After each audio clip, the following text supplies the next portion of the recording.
There we go. I think this is working. Perfect. Copy video URL.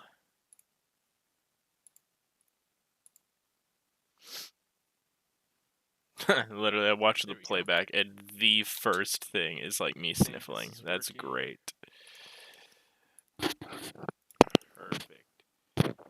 Copy video URL. There we go. Event details. Mute the site so we don't get feedback. Alright, edit event. There we go.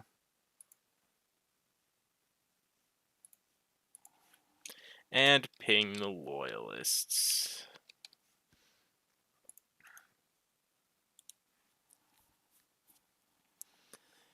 Cool. Only 15 minutes late. Not too bad. And then we already got someone in the chat saying hello. They're from Cuba. Welcome. For all the way from Cuba. Cuba's always got a nice selection of classic cars, so hopefully UNU reminds you a little bit of home. Alrighty, desktop stream, and there we go. Boop, ready to pick up where we left off. So let me go ahead and make sure everything is all set. Cool. Last thing I need to do is pull up my homework folder. Okay, that was a joke to those of you keeping track at home. Alright, so this is we're continuing on working on the UNU Diplomat. So I added the little rolly handles to the existing sedan model, which is what you're seeing right here. So that's all taken care of. So now we are going to work on the convertible model. Or, well, we were doing the convertible model last time. Now we're going to work on the JSON for the convertible model. So, UNU Civil, JSON Defs, Vehicles, Cars, Civilian, 30s, and then a copy and paste for Diplomat Cabriolet. Fancy. Cabriolet. Right there. Boom. Done. That was a joke. Alright, I'm cracking myself up here. 10 matches. Cabriolet. Keep wanting to mix up the L and E or the L and O there. Boom. If you have suggestions for fun colors for this Cabriolet model, feel free to hop onto the UNU Discord and suggest some. But we'll deal with that towards the end. As mechanics and business comes first. So I've already exported the model, getting ready for today. So try to minimize the nonsense. So we've got the model here, and all of the convertible pieces are nice and named. Alright, so then we'll go ahead and we'll import the base model. Now the reason I do this is that way we don't have to waste a bunch of time renaming parts that are identical. So all the axles and the hubs and the hoods and all that don't have to be all renamed. We can just recycle all the existing parts. So there's the hood, there's the wheel, other wheel, drive shaft. We do have to reuse the doors, but just the door body. So we can get rid of the trunk. Alright. Go ahead and get rid of the convertible parts real quick here. Get rid of that too. Alright, and then we'll delete all this stuff that we know that we're not going to need, like all of the axles and whatnot, because animated suspension.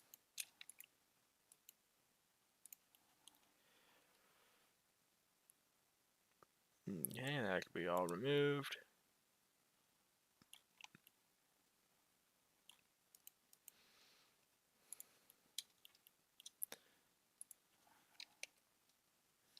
We can delete all this.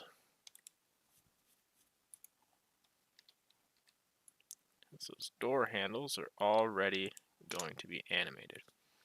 And then we'll separate out these doors.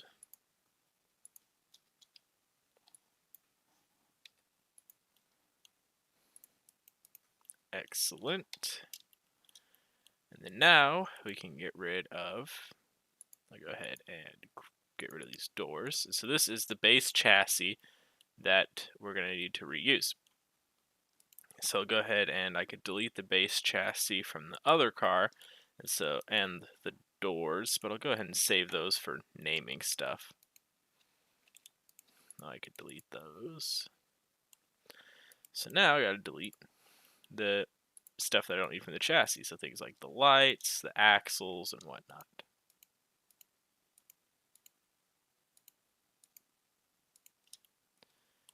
Alright, so those are the lights. Are there lights on here? No. So those, I'm just going to delete the faces. And vertices. There we go. Even more stuff to delete. There we go.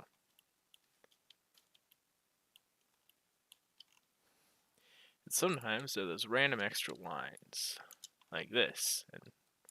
But I like to delete those because I like everything to be clean. Alright, Robert says, hello from North Wales, UK. We have the whole world here. Always exciting to see. I actually have a few British cars slated for release. Unfortunately, the pack got taken down by another content creator. We love the OTS community, don't we, guys? But that's sort of working on getting that reinstated. And eventually that'll have a nice update as well. Military pack update's also coming along pretty nicely. Alright, got rid of the rear axle. Now for the front.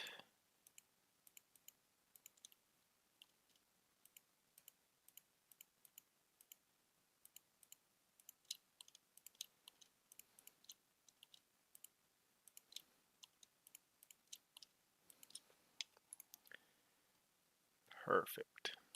Alright, what else needs to be? Oh, the steering column, because you can change what side the driver is on. So that needs to come out. I think the voltage regulator and master cylinder are going to have to come out as well.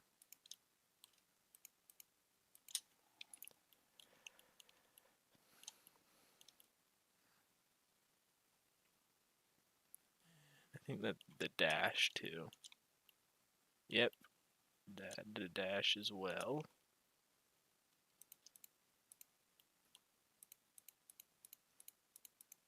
This is a quick way I like to get rid of this stuff here.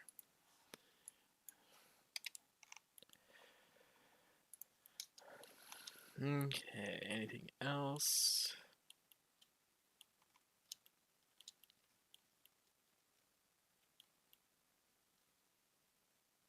Nope, I think that's everything. So now I could take all this and scooch it right over. And that saves naming all and separating all that stuff. Don't need those windows. And then the doors, I'm going to move back over because we have new doors. But we will reusing the handles and everything. So we can bring these doors back. Now a quick way I like to name the doors is I could just combine them with this other mesh.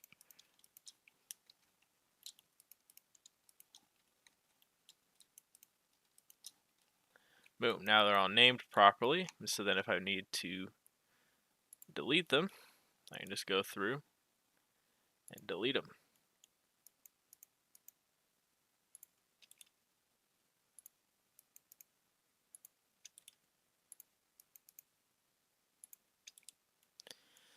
Excellent. And then I've got to take care of the windows as well.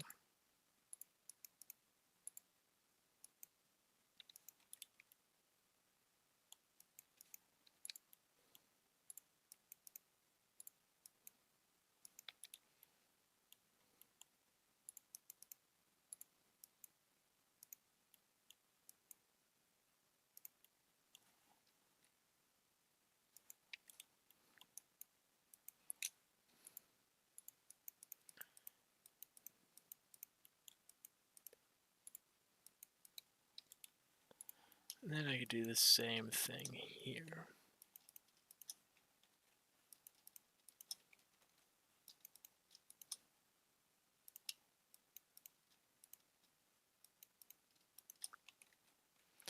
There, now the windows are properly named. So then I could go through and delete the old ones.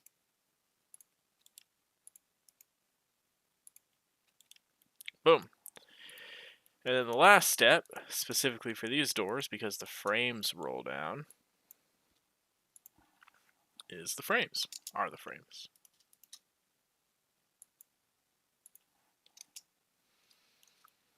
Okay. So Robert asks if this is going to be in the next release. Yes. So this is going to be in the next release, which is actually just around the corner. I'm going to release it alongside. I have to do a massive update because I'm changing how crates are centered. So everything's has to be updated again. That's an UNU specialty at this point. But that's going to come alongside a long anticipated military update, which is going to add a new helicopter, finally a finished navigator, and I'm also trying to add a new tank as well. We'll see how well that works out because MTS has some tread issues right now. But if those get sorted out, then I'll add a new tank. I'm already kind of working with the UNU Inner Circle to come up with a tank design. I think I'm going to settle on something like a Patton. But we'll see what happens there. So yeah, big military update that I've been teasing in the UNU Discord for a while now, so won't be surprised to anyone who's been lurking around in there. So yeah, this is all going to kind of release simultaneously. And then after this is going to be a big, hopefully, we'll see what happens, a big version 6 update. I want to add a lot of features like customization related features. Alright, so let's go ahead and open up another Blender here. File, import, 650, convertible, there we go. Because I want to have my naming consistent, so. Frame, it's just called frame? I actually can't call it window frame. Cool. Boing, boing, boing, boing.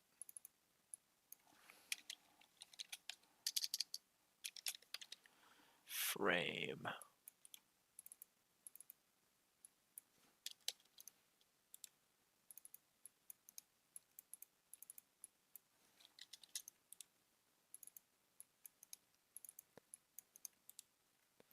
The exciting world of MTS content creation. Alright. It'd be cool to add custom spray patterns to the body of normal cars. Yeah, there's definitely a lot that could be done with textures. UNU, that's definitely one of UNU's weaker spots, is the texturing. It's mostly because my UV maps are random. And so UV mapping is like the style of the texture, so everything's all scattered all over the place, so it's really hard to make, custom textures for, especially like if you want to do a pattern. But it's not possible, and I should at some point do proper UV mapping, but man, that's a tall order with when you're dealing with thousands of parts. Okay, so then the convertible, I believe, goes, whoop, open up Microsoft Word and write some reports. Okay, so I think it goes, yeah, one, yeah, it starts from the back. So convertible frame 1. And with this model, I don't differentiate between the top and the frame. So I'm just going to call it all frame. So we get rid of the boot.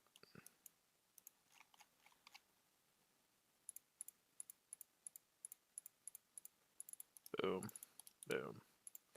And now we're cruising.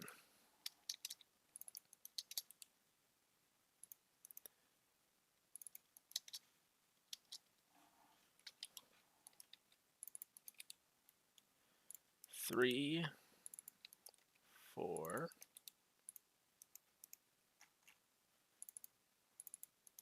5,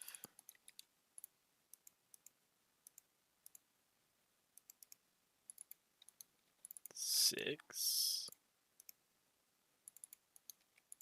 7, and 8. What's this last one? The window? Crap.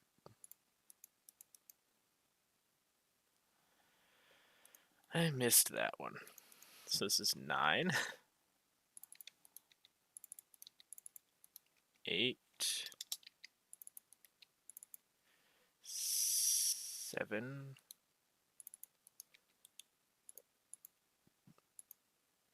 6, and then this will be 5.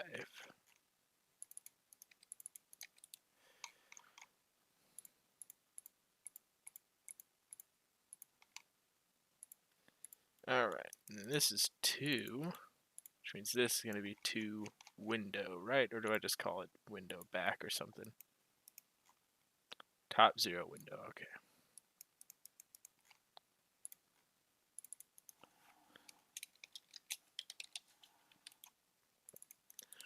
Boom shakalaka.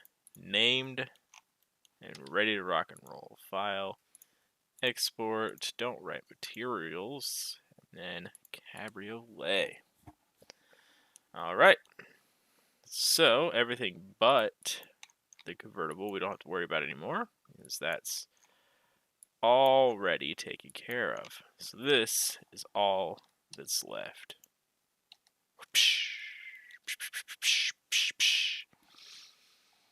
Okay. So here's our cabriolet model. Let's pull up the convertible model. So we can start doing that. I believe it starts with the boot. No, it's after.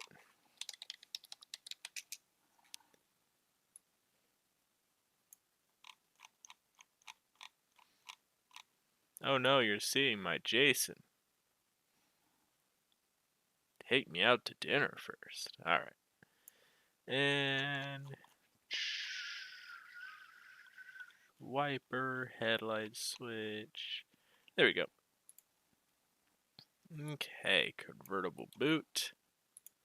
Right there. And then this one's easy peasy lemon squeezy, although I'm probably gonna have to change the delays. And then it goes up to 9. Alrighty, so this is where we get to start having fun. MTS Modeling Helper. So I'm going to put that off to the side and do the same thing with this.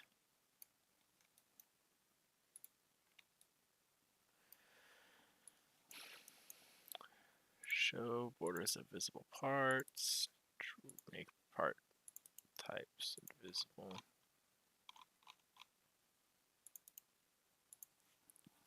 I'm going to have to modify the body hitboxes, but we'll worry about that later.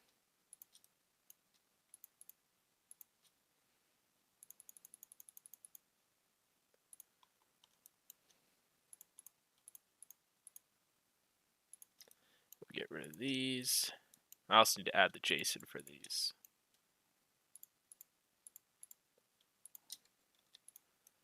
Cool.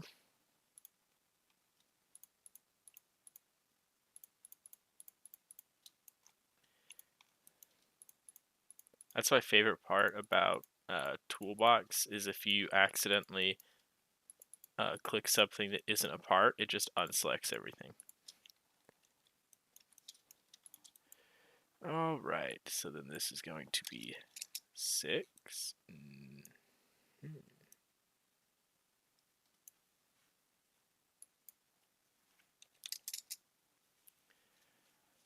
2.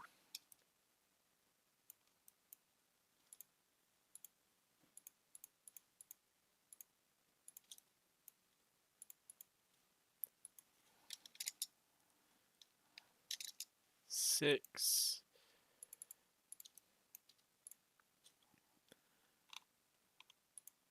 And then whatever that is right there.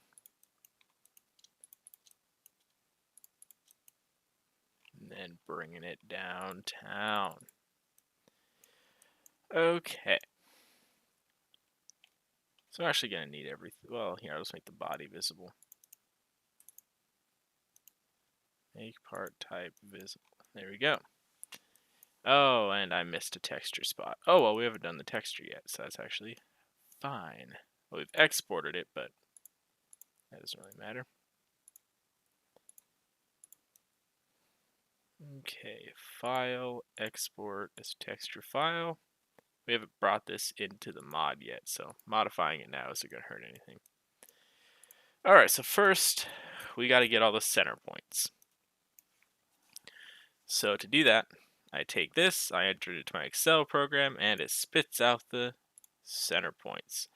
And we also got to take, excuse me, these, and copy and paste them up to 9. 1, 2, 3, 4, 5, 6, 7, 8, 9. 9, 8, 7, 6, 5, 4, 3, 2, 1. Okay. And then starting from the back, we need to find center points. 7, and this is why I did that whole delete offsets, add to position. Makes it easier to find the center points. Vertical frame 2, 6, and 15.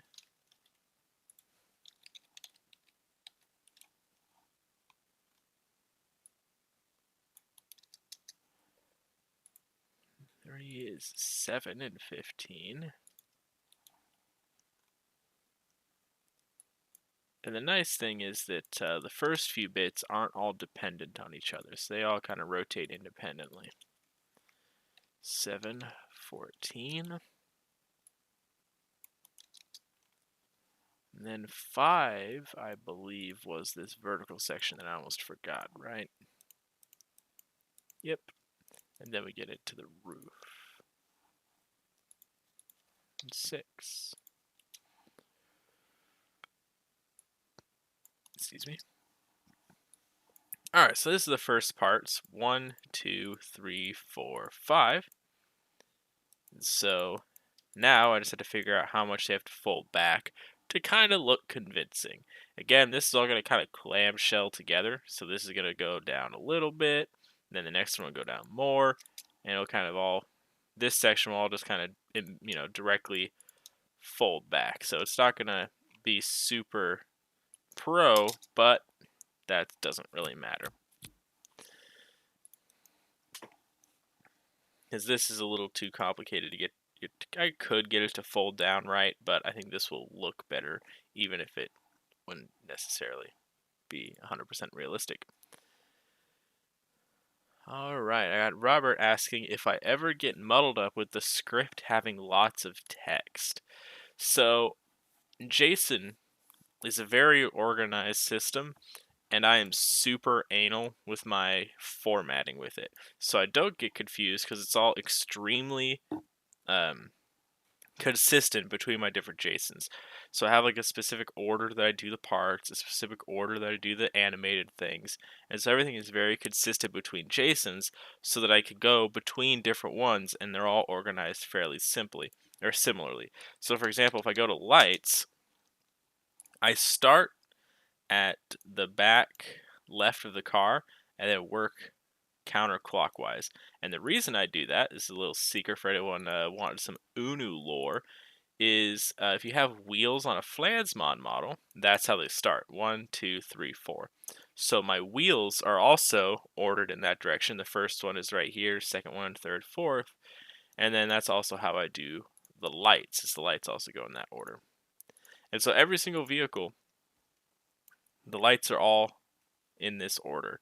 If there's multiple lights in one location, then I do the major and then the minor. So you have like the tail light, then the turn signal, then the backup light.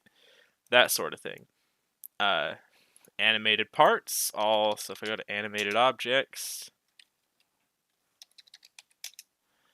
they always start with the controls, so things like the steering, so for example, it starts with the steering column, dashboard, right-hand drive dashboard, things like that, because those are the controls. Then you got the gas, brakes, parking brake, clutch, gear shift, steering wheel, all that fun stuff is all up here. And then it goes into the parts that connect, so things like the steering linkage and the tie rods, and then you got the drive shaft, and then from there it goes into the axles.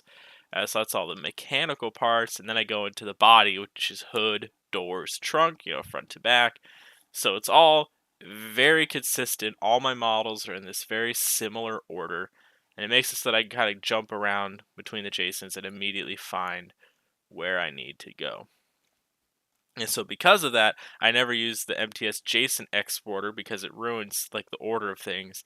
So I'll sometimes have stuff that is kind of outdated floating around in my JSON. So that's my JSON spiel because it's extremely important to me to have everything in a very consistent manner. So for example, in this cabriolet, I have all of the specific convertible stuff all the way at the end so that everything else can be in the same order. So it's always interesting. I've seen horrible JSONs because sometimes they can be pretty bad. All right, so the convertible frame 1, that's this section right here. And so all of these rotation values are going to be negative. So it looks like that's going to be, I'll just make it a 17. Why not? Negative 17. So I'll save. I should probably make this a touch narrow so you don't get a bunch of Z fighting. I'll do that in the I'll do that on the Blender side. Alright, so negative 17 for the first one. So in this second one.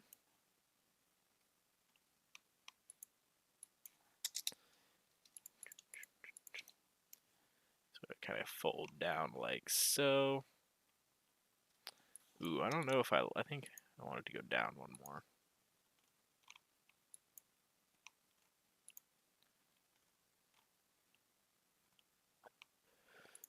Yeah, I think that, well.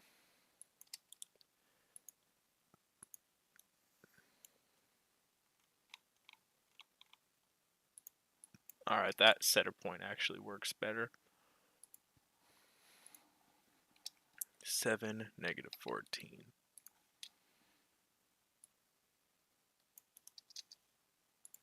Alright, and then bringing it back, it's going to come right about there. I'll go 38.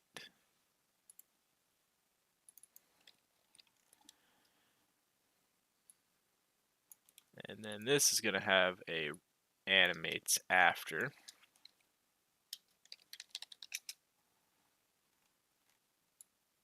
Or apply after, rather. Because it's got the little window.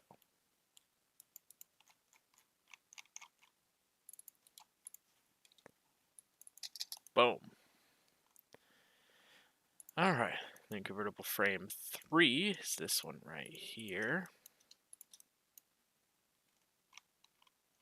That's going to come straight down. I'll probably call that 47.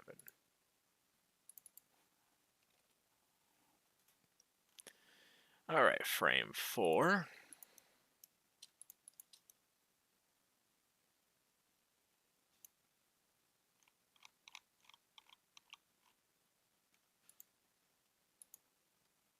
I think I can call that 75.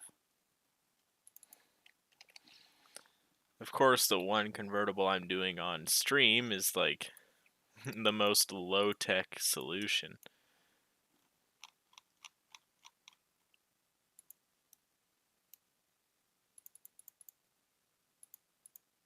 I'll just call that a straight 90. Alright, now we get into the fun stuff.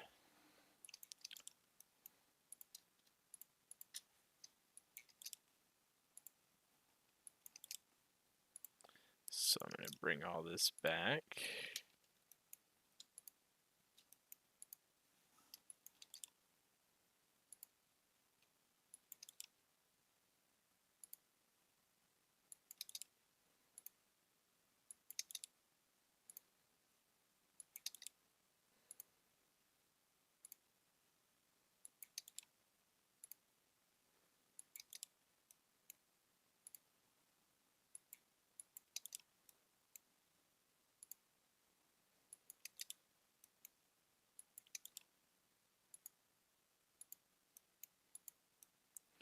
Oh, I forgot that one is actually at a 45-degree angle.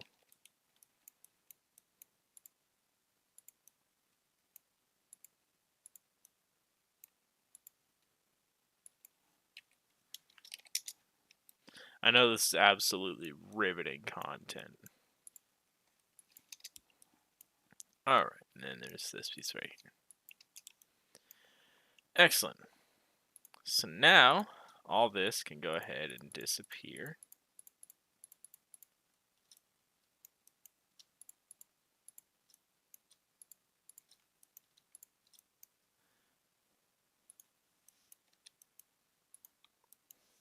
Okay. So on the rest of my convertibles, they all kind of fold up in one uniform motion because they're motorized, which is pretty typical of most convertibles after the 50s. There were, of course, still convertibles that were hand tops. Volkswagens and Corvairs come to mind, but for the most part, they were automatic. This convertible is going to be manual, and so it's going to kind of fold up into two parts. So first, this top is going to fold back into this panel here, and then as this part moves back, this is going to kind of fold into it. So it's going to kind of come like that, which means all of these are going to build off of each other. So first, I'm going to go ahead and do that, starting with 5. So I got to take this apply after, and then 7 is going to apply after 6, and then 6 is going to apply, or what? 6 is going to apply after, or 7 is going to apply after 6, and then 8 is going to apply after 7, and then 9 is going to apply after 8. Perfect. All right. So then 6 is going to be pretty straightforward because that's just 90.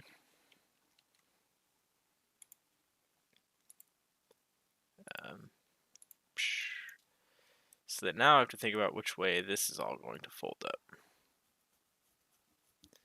All right. Silver Disturb said hello to the chat. Welcome. Laura suggests using the exporter to get everything update, and then that might not always work because it could have changed. So yeah, the exporter works for the most part, and I have used that to update my JSONs for anything that's out of date.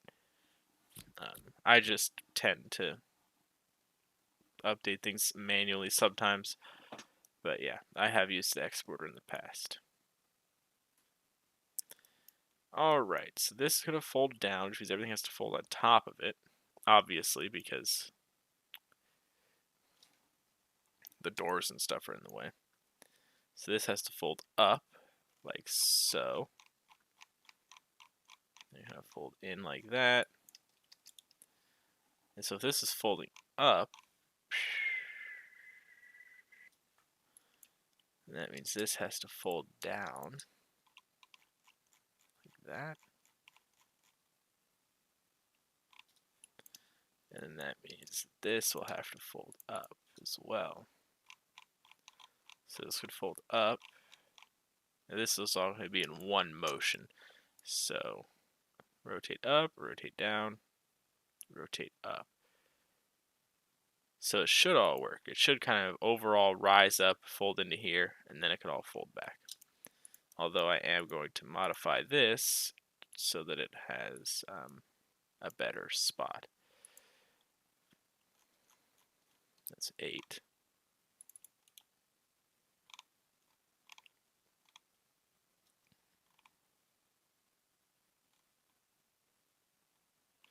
Alright, it's time to set the origins for all these. They should all be at 24, 25. Cool. Alright, so 6, 24. This is 6.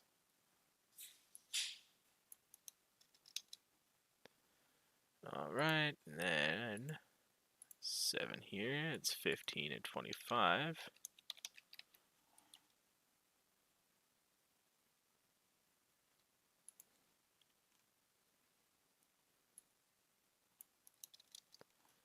And then 8 is 24 and 25.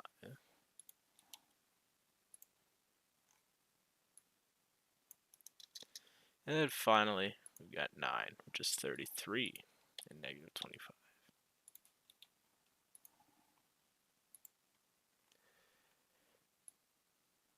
Excellent.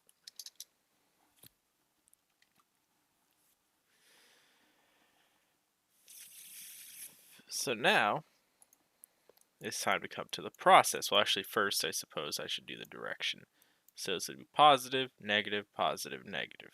So we'll start with the negative down here at the bottom. And it's just going to be 90, 90, 90, and 90. Perfect. Now the big part is going to be the delays. So first, this is all going to fold up onto here. So these 3 panels are going to fold into this one. And then this is all going to fold down together as one big like clamshell looking thing. And then this, finally this will fold down, and then the boot will go on. And so that's kind of the process.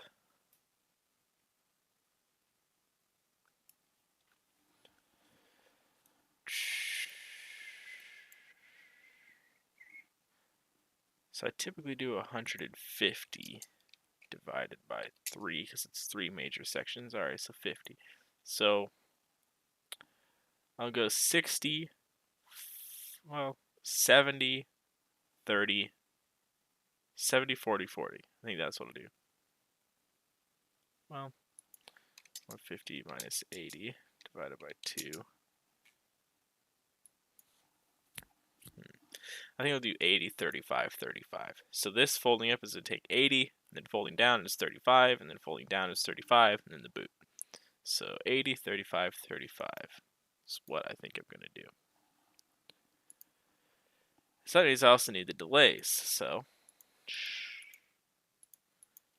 80, 35, 35. So we have the 80 ticks is going to be the initial folding back. And then we have 80 plus 35, which is 115. And then finally 150 for the last step. And then reverse delays is going to be 35, and then 70, and then 150. Because I'm going to have all the delays. So the duration for the top part is going to be 80. The forwards delay is going to be 0. And the reverse delay is going to be 70.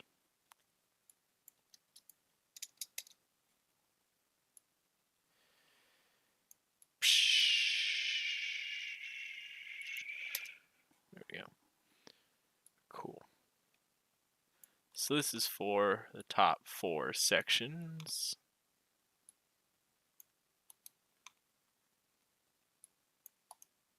Perfect. All right. Well, this isn't actually part of that. So the duration for this is going to be 35, but then the forwards delay is going to be 115 because it's the last step. And then the reverse delay is going to be 0 because the first part is going to be it folding out. All right. Finally, this is the clamshell portion.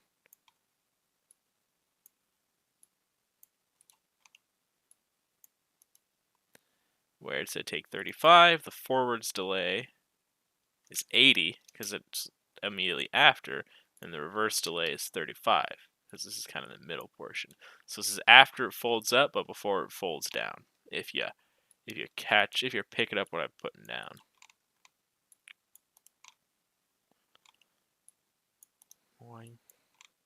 And boom. All right. I think that's the JSON. Curious if anybody's left any feedback on skins. Doesn't look like it.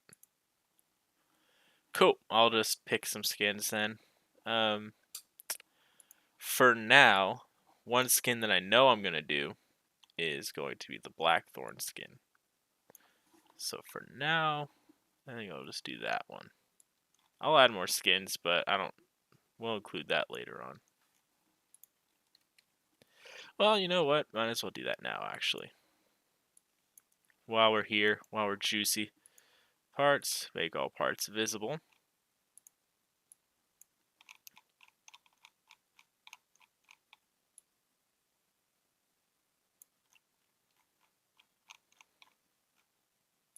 Oh, I have to do the parts here. And then we're going to go modeling mts multigenerator.exe. So mainly I have to redo the body collisions. This is right here. Because most of these are for the roof. So I have to redo those. Excuse me. So I don't actually remember if I think those are the body ones.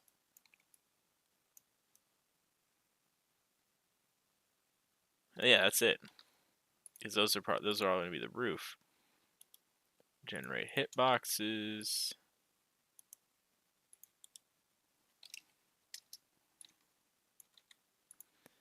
And then the secondary hitboxes are going to have the animation of the top. So clone.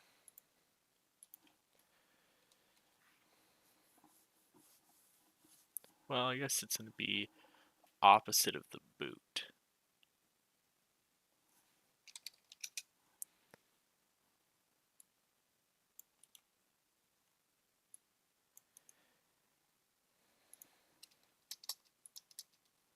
There we go. Cool. And then all the boxes, of course.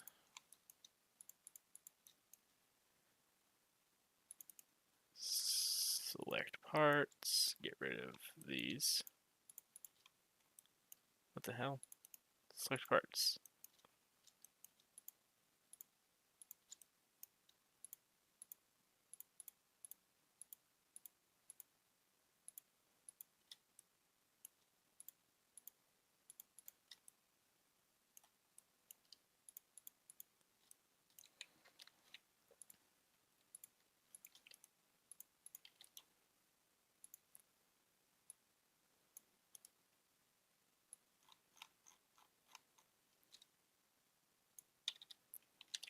Alright.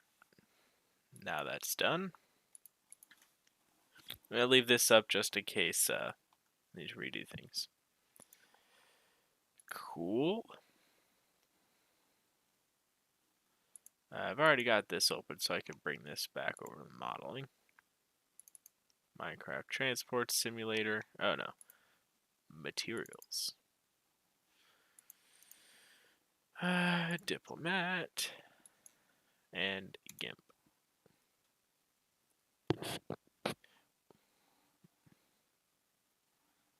Alright.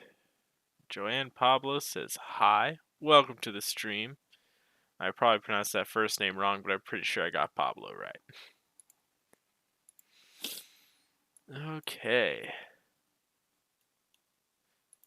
So file, import texture from file. I don't exactly remember off the top of my head the Blackthorn paint scheme, so forgive me for I have sinned. Parts, show borders of invisible parts. Alright. Okay, that's about as I expected. Blue and white. File, import, texture from file.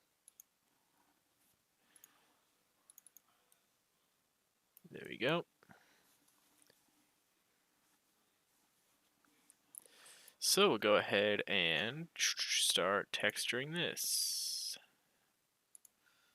I had the wood, but I don't remember which wood texture it was. Was it the medium? Or was it the dark? File, import, texture from file. Oh, it's like the smooth one. I think that's the dark smooth.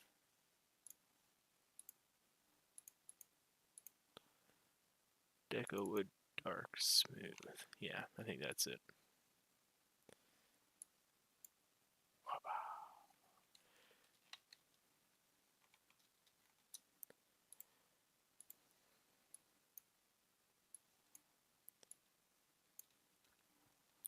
Alright. And then I have this saddle. Go back and forth between the templates.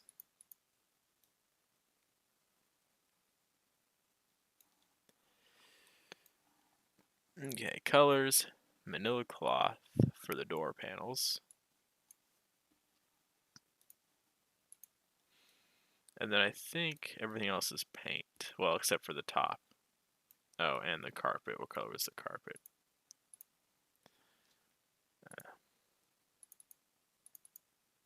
Black. Okay, I could have guessed that. And then Ford carpet. Okay.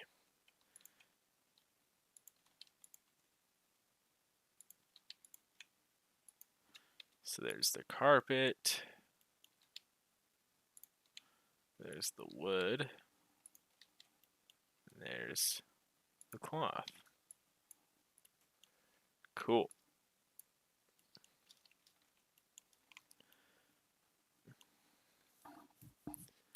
File, import texture from file, back to the template. Alright, so go ahead and I'll merge these into just one.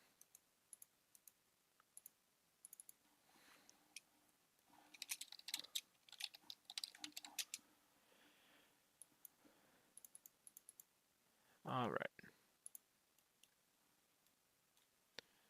Then it's time to do the paint. So I'll start off with Blackthorn. It's ivory and then ivory cloth.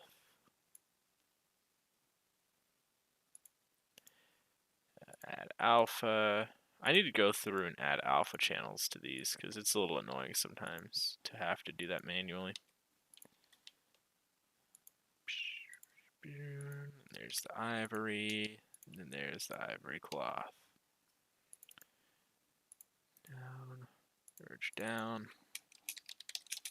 Blackthorn. Cool, and there's the Blackthorn skin.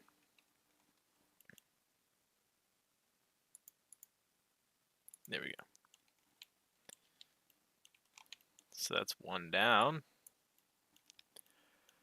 All right, what are some other colors? Well, I got to do the UNU corporate skin. That's essential. UNU. I don't have an UNU cloth texture. It's interesting. All right.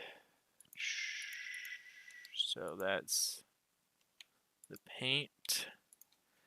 And then this will be, I keep doing that. This will be everything else.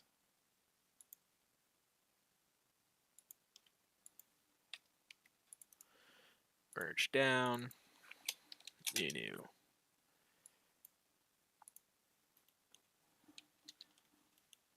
File, export as colors, and then I'll go ahead and, well, these aren't 100% done yet, but this will give me an idea if I got it right.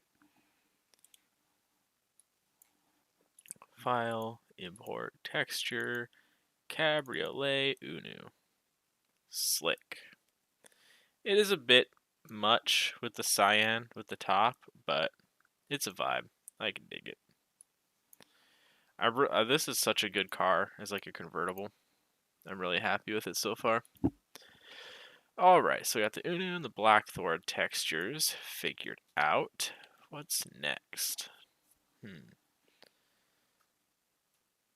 I totally don't even remember all the color variants I did. I know that the silver and red actually looked really good, so I'll do that. Silver. I guess silver and apple. And then I'll just give it a manila top.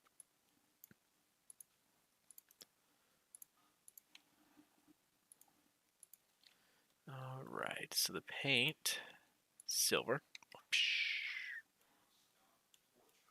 And then we've got the apple here.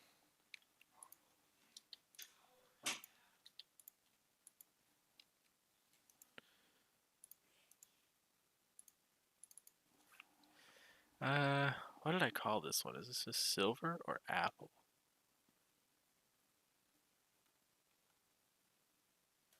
I don't even remember. Let's see. File, import, texture. Okay, so this was apple.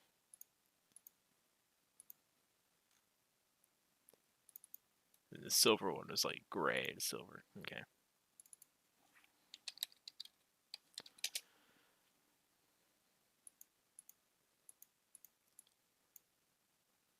Cool. Then we'll go ahead and do the silver one next. So that's actually a really nice one. The silver and tungsten. And then what color should the top be on that?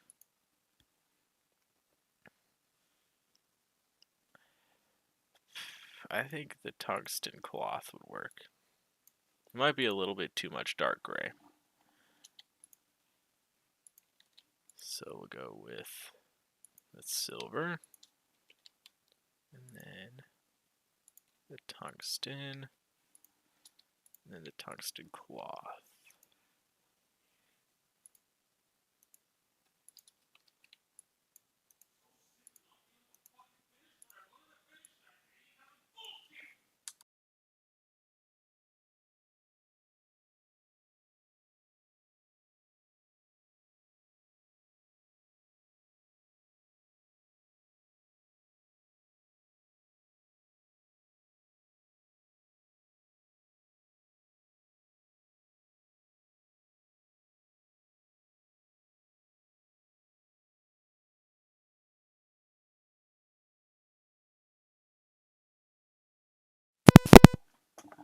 Alright, that shouldn't be too much tungsten. Alright, what's next? What are some other colors that I've got? File, import. Crimson Ford. Just straight black. Can't go wrong with just straight black. Although I think to spice it up a little bit, I'll give it a manila top.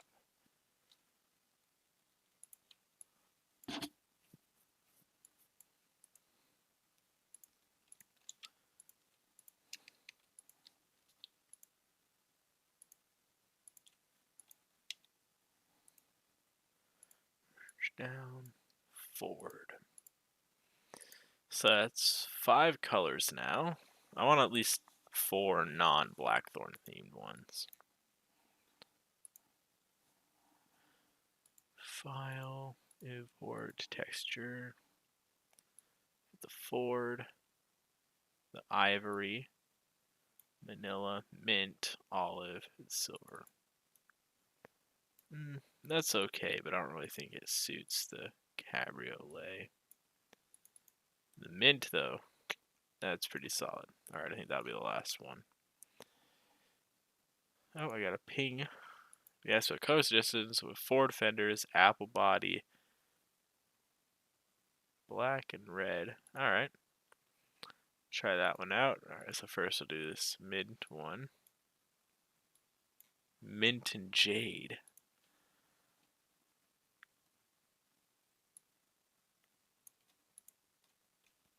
And then I'll probably do a manila top on it. Manila is a good universal color. And then what was this? This was mint, right? We'll call this. Yeah, mint.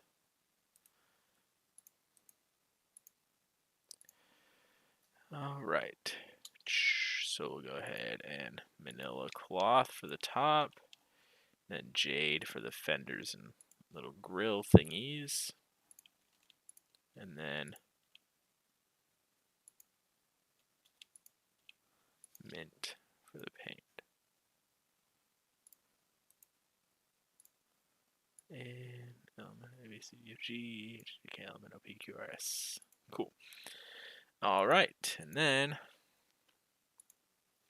try Laura's suggestion of apple and Ford. Red fenders and black body. What color would I call this, though? So I've already got both an apple and a Ford.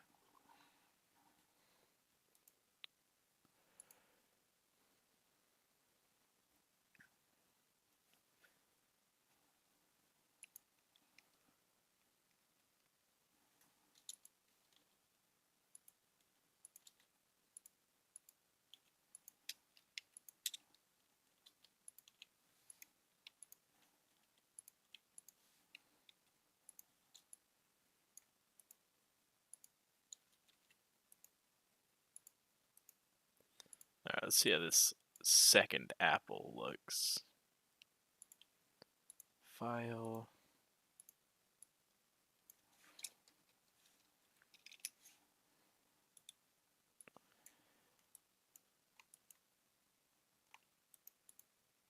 This is right track. So I'll make this invisible. File, import.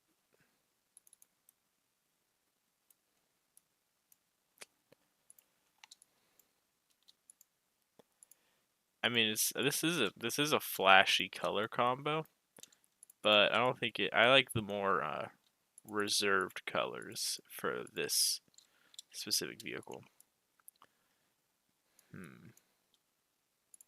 See, I don't think I'll be going with. Yeah, it seems to suit more of like a roadster. I mean, red, I think like sports car. So I think I'm probably gonna actually forego this color combo. Okay. I think I'll go with these ones. Okay, and then of course, the noise filter for everything that's not paint and whatnot. Okay. File, save as.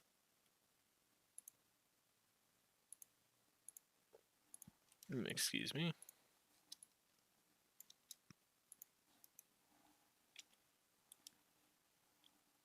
That should have saved there, and it did. Perfect. Alright, so first up is apple. Blackthorn.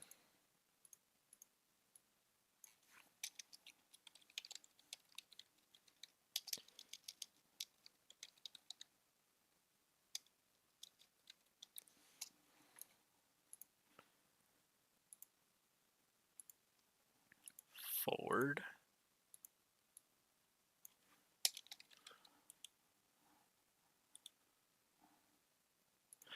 And Laura, you bring up a great point. That would be a fantastic color combo for the two-door version, which I will likely make. Maybe probably not today, but it is a very sporty one, and that'd look good for the two-door. Along with maybe like some blues. And finally, UNU.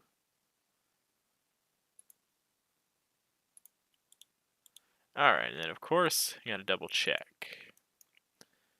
Yeah, I like this just because it's really reserved. I like the more reserved colors for the four-door, you know, something classy. Import. And then of course the Blackthorn. I mean, after all, an authoritarian power riding in the back of a car like this, there's nothing sussy about that. There are no parallels to draw here. Alright, and then Ford, just a nice black. The one thing that kind of bubs me out about the black textures is they kind of take away a lot of the curves and stuff. It's kind of hard to see the detail. And Laura has a good strategy with that, and then she kind of goes with more of a charcoal. But I like the black even though, so maybe I'll adopt a more charcoal. A nice mint. This is probably one of my favorite color combos. The jade and mint. It works really well on a wide variety of vehicles. I mean, I use this color combo on some of the 50s vehicles. I think I even use it on the Baron. I use it on the it's like the Mastodon, I believe. So this is one of my favorite color combos. It's really solid. The silver. This is a good one. This one always reminds me of like a Rolls, you know, a Rolls Royce. So I really like that one too, especially for this era. And import. And I think the last one is UNU. Yeah. The very vibrant UNU color combo. But hey. Alright, so with that, I think it's ready to be tested in game. I just gotta line up the skins. No crimson this time. Or ivory. Or manila. Or olive. I like to kind of reduce my color choices for the convertibles, just because I don't know. I don't know why. I couldn't tell you why. All right, so there's that taken care of. Already saved.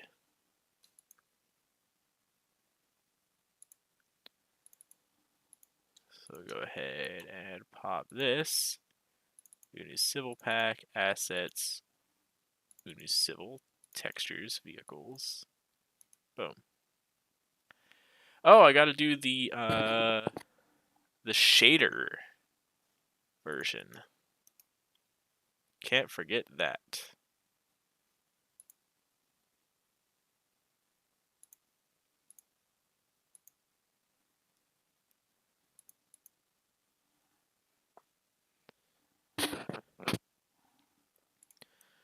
Alright, show, hide borders, invisible parts, file, import, texture from file, and then I gotta pull the shader file for the Diplomat.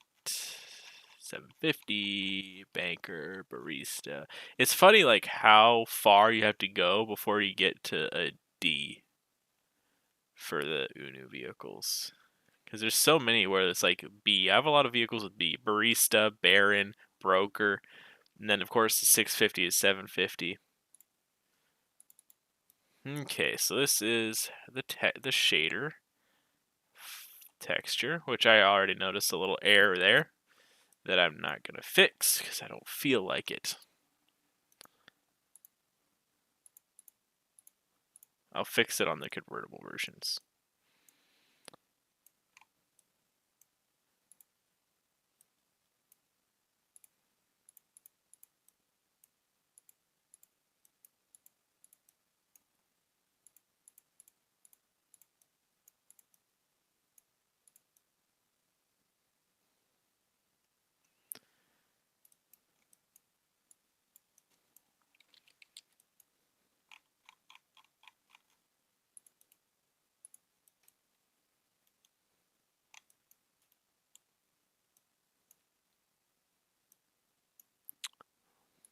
is it not showing the borders?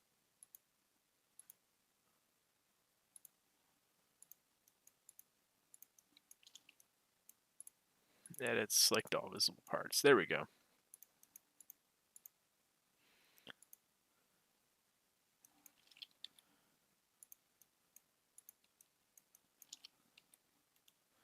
Edit, select all visible parts. So these are like the chrome frame pieces.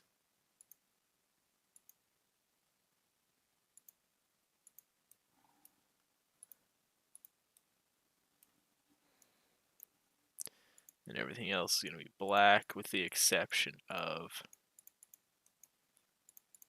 around the window.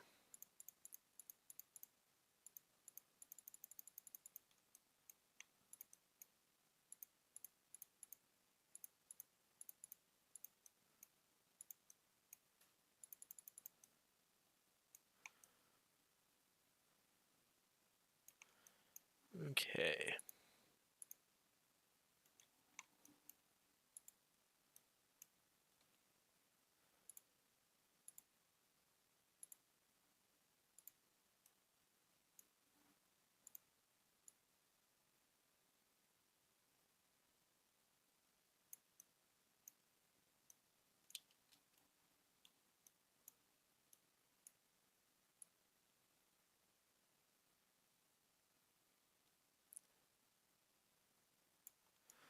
There we go. And then I have to do the window frames. So those are now chrome.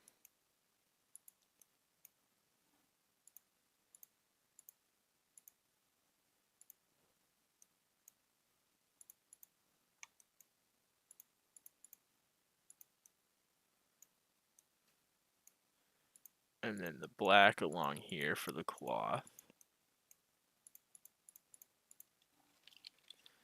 And then,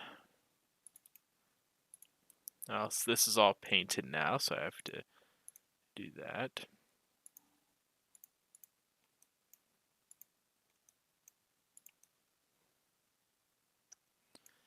And then can't forget these little bits.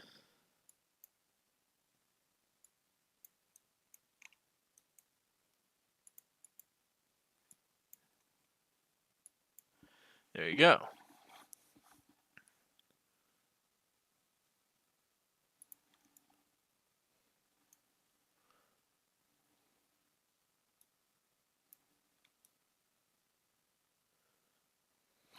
It's funny.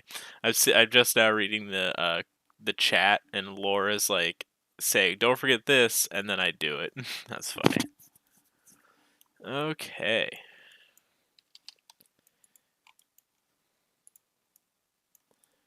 Double check.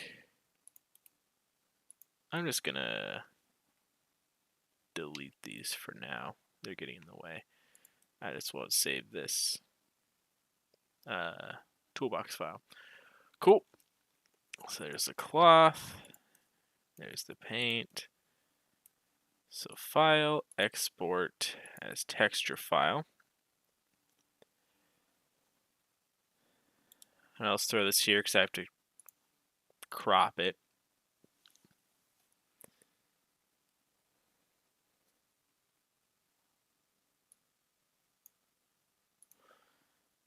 Okay. Now, Laura, I always appreciate the feedback you give. You're like unsarcastically the #1 like bug tester. You give the most thorough bug reports, so yeah, for sure. I just thought that was funny because it's like, parallel thinking.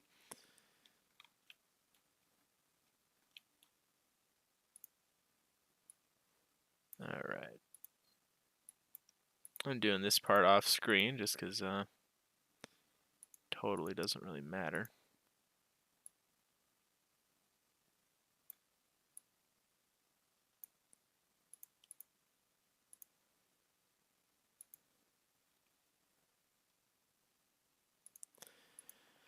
All right.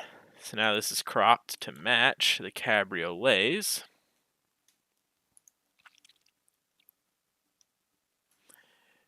Yeah, and Solora says the only thing she can't help with is bug testing shaders.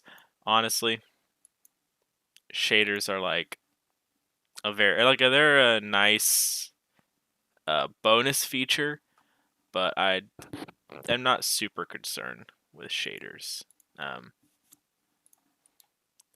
For the most part, it's pretty straightforward, so there aren't too many bugs with shaders. Occasionally, there'll be like a part of the paint that isn't glossy, but it's not the end of the world. Okay, now time to start exporting as the shader versions. The texture.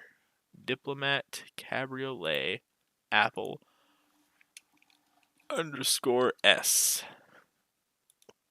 And the S stands for specular mapping.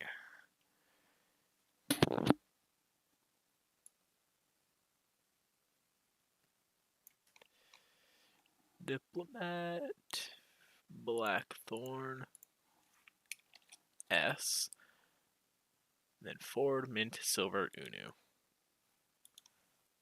File, export as, Ford, export as, Mint. And the nice part is because the this one is silver, because the specular maps have nothing to do with color. If you make your own skin pack, you can just copy my specular map, pop it right in, and you've got shader support regardless of how you colored it. The only thing is if you wouldn't want the paint glossy because it's matte or something like that. But if you want like the same glossy paint and you use my template texture, it's all just plug and play.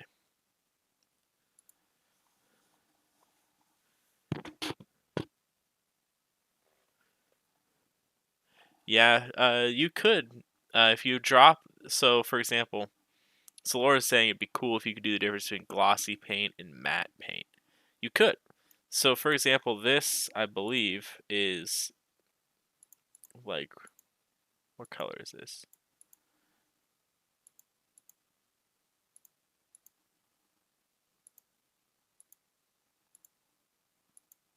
So see how this is 130. Anything above 129 and above is glossy, and anything 128 and lower for the RGB values is matte. So I believe on the Auroreness, the most of the body on that is a matte finish, and there are a lot of different gradients in terms of like how glossy or how matte things get, and it's a bunch of experimentation. But actually, once I get this a game, I can actually kind of demonstrate some of that. But yeah, you could do matte paint. I just go paint color, chrome, black as like very basic shader support. But yeah, there's a lot you can do. All right, now the part that I almost forgot is the thumbnail generation. All right, so we got to go to media, and then to pictures, and then renders, and then modeling thumbnails, and then we can open up the UNU part, UNU civil vehicle, UNU Diplomat.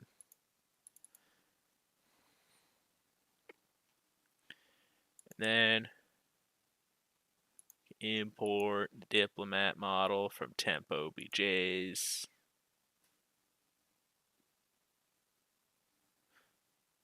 Diplomat Cabriolet. RZ -90. Alright. So you can get rid of the top. So I'm going to do the render with the top down.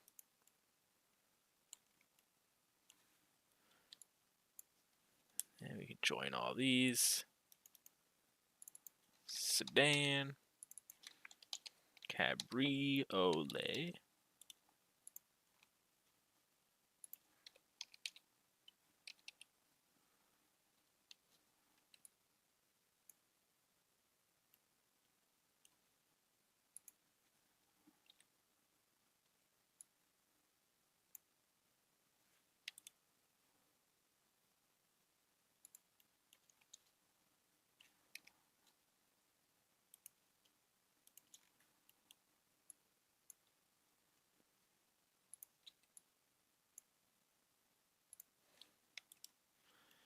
There we go.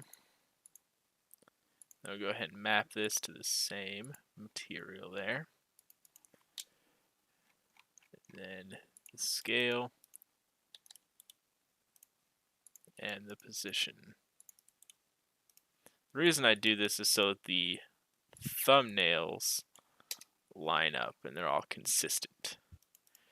Alright, so now I'll just do it from this.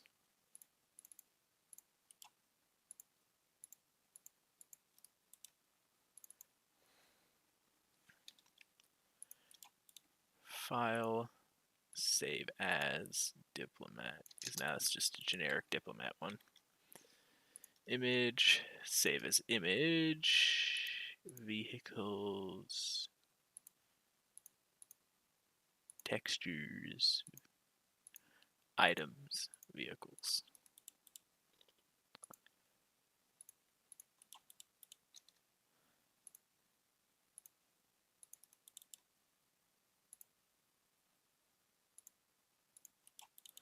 And I also need to add the hitboxes for folding up and down the convertible. Almost forgot that.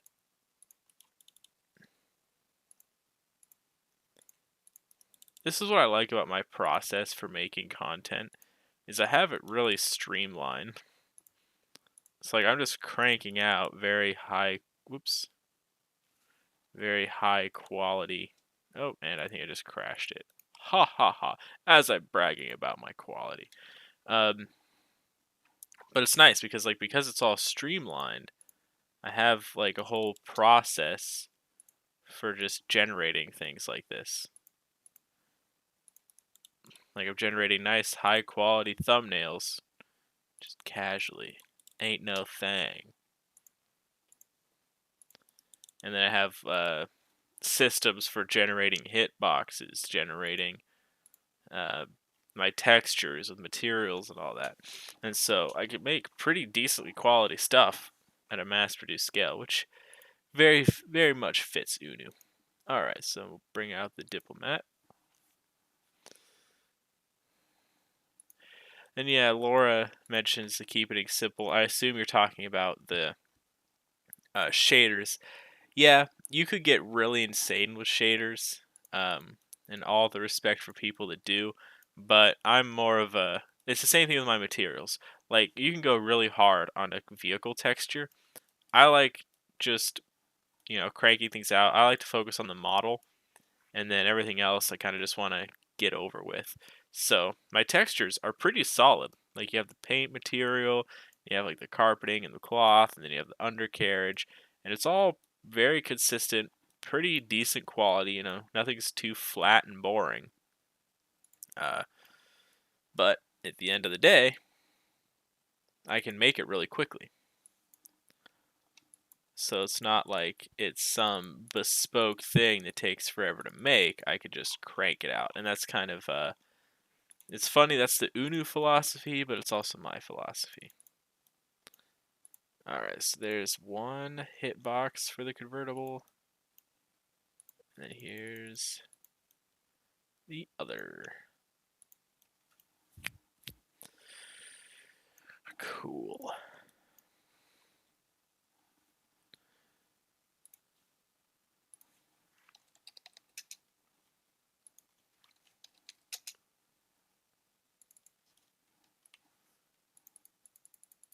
Did I have this listed as a custom variable, or is it just all? I think it's all just from the collision.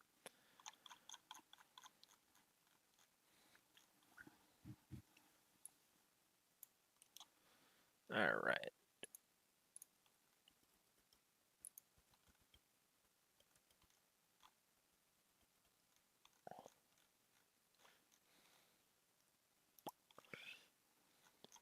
Dang it, I have the convertible top here. Alright, I'm going to do that. So I made it so that if you click anywhere on the convertible top, it'll open, and that's something that I should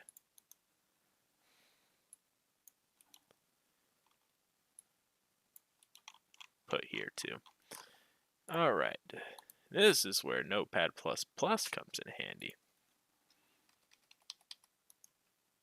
Then I can just do. And then I fuck it up at the end, but then I can just undo it. Boom, done.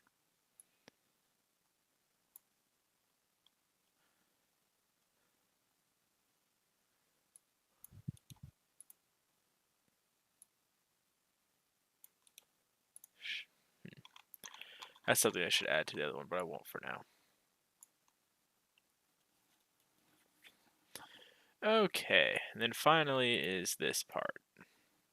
So it starts off 42, negative 24. But then it ends up right here. So it goes, so I do the translation here. Equals, so it's final minus initial, so I gotta do equals -5 minus 42.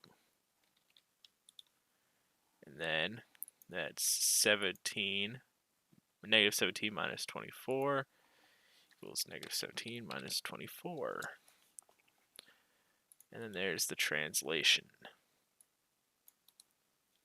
I know you didn't see that because I did most of that off screen, but trust me. All right. There we go. That should work. And we will see the epic finale just after I take a quick restroom break. And Laura is like, oh, what? I didn't know that was a feature. It looks like it is. I forgot it was a feature too. But if you right click anywhere on the convertible top, it should fold out. That only works when you're really folding it up, so it doesn't really help if you're folding it out. The reason you may not have known it was a feature is because hitbox clicking is super janky in MTS. If you have hitboxes close to the top of the car, or like close to any edge, near the outside of the bounding box, which is kind of that's the big white rectangle that you see around vehicles, then you'll notice that sometimes they don't want to be clicked every time, especially like the convertible top on the mule, or if you're removing removable hard tops.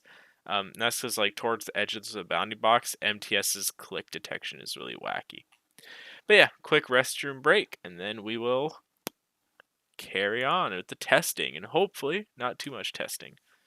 Looks like I don't have a be right back sign, so I'm gonna make one.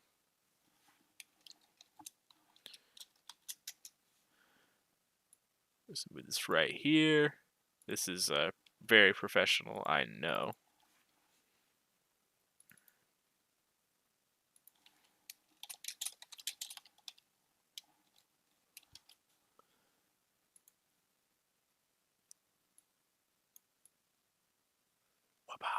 Alright, I'll be right back.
All right, we're back. Time for the moment of truth.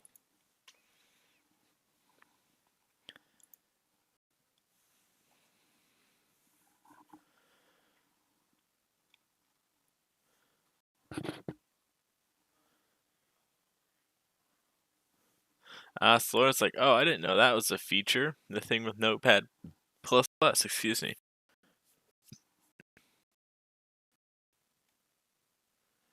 Yeah, so it's actually a really handy feature with Notepad.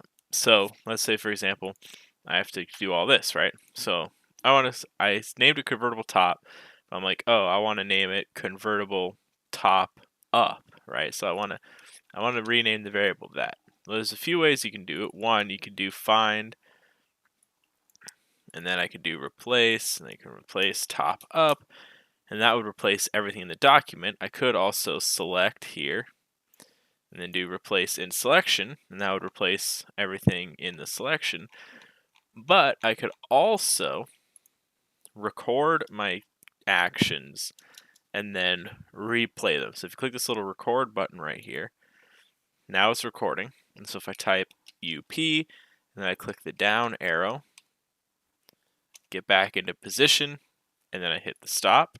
Now every time I click playback, it'll repeat that. So it'll type UP, and then go down the specific number of lines, and then get back into position.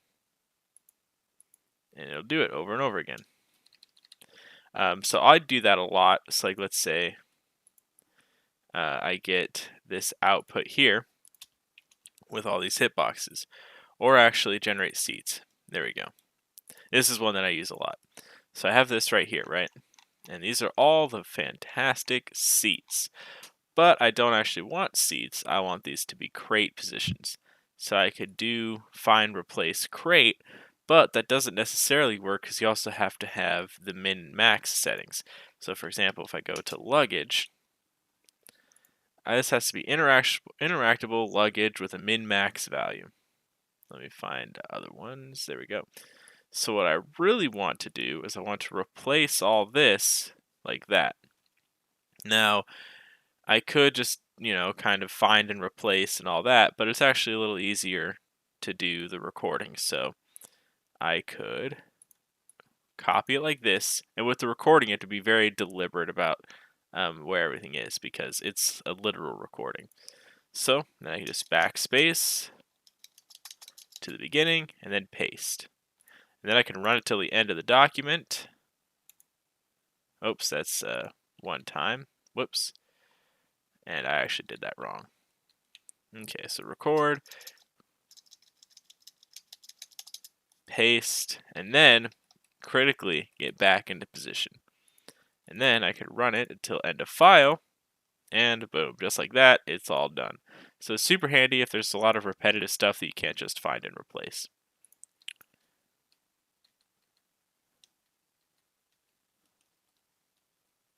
Okay, now let's see if this worked.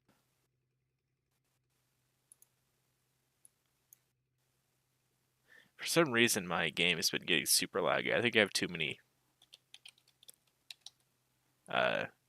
MTS packs installed. Well, they're here. That's a good sign.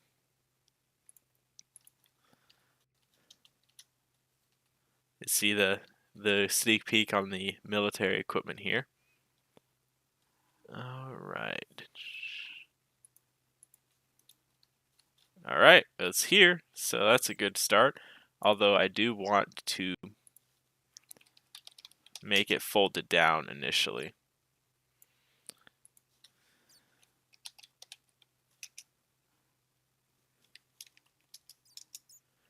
There we go.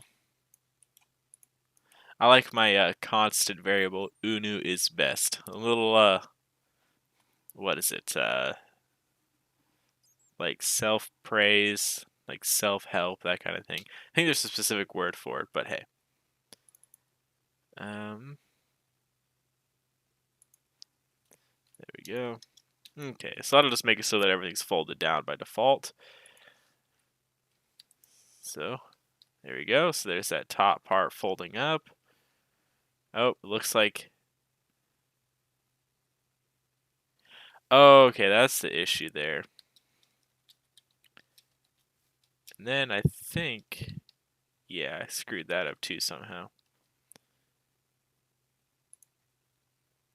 Okay, so 24, 17, that's just down by 7.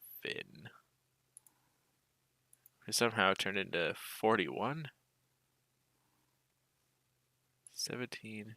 Oh, I'm a freaking moron, that's why.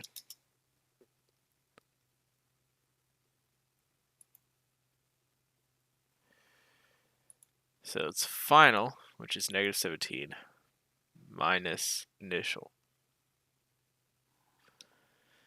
So down 7, which is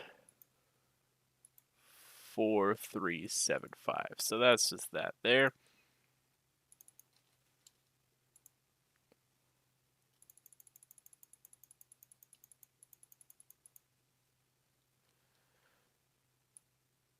Boop. Okay. So that's just way too tall.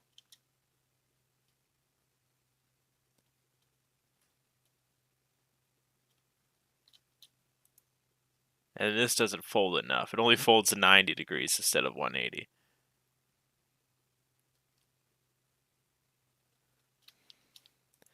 Roll down the windows, and I forgot the frames. Whoopsie daisy. Okay. But the convertible boot works fine. And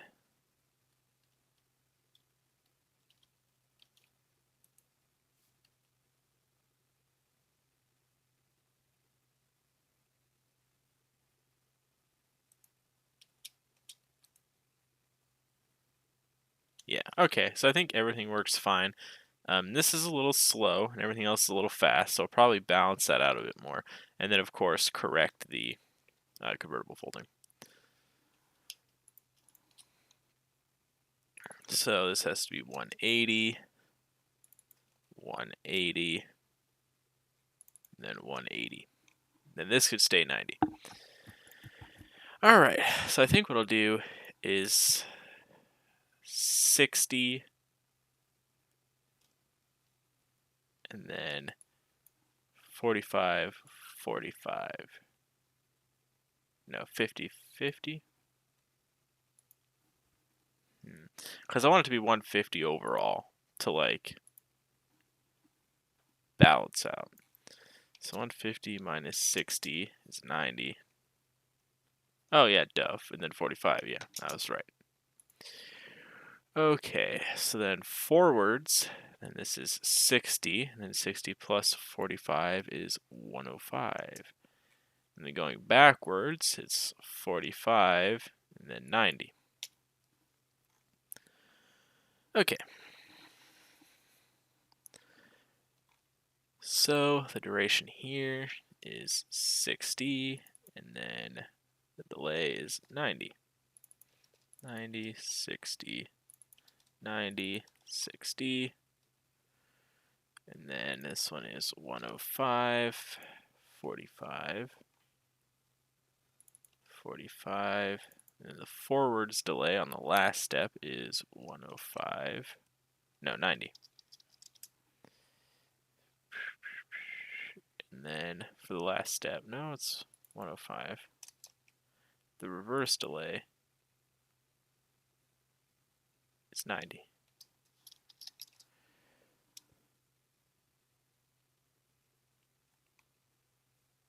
No, the forward delay is 60. There we go.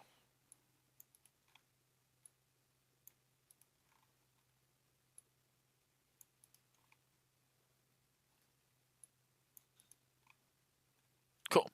And then the frames for the windows.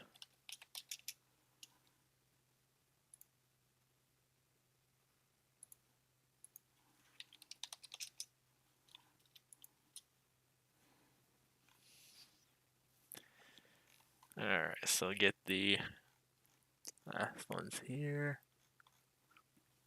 So this is BR.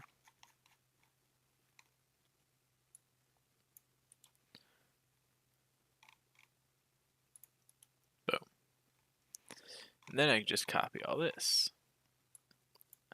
a nice little bonus of having very consistent JSON naming conventions. Excuse me. FL frame. Whoops, I think I need FR.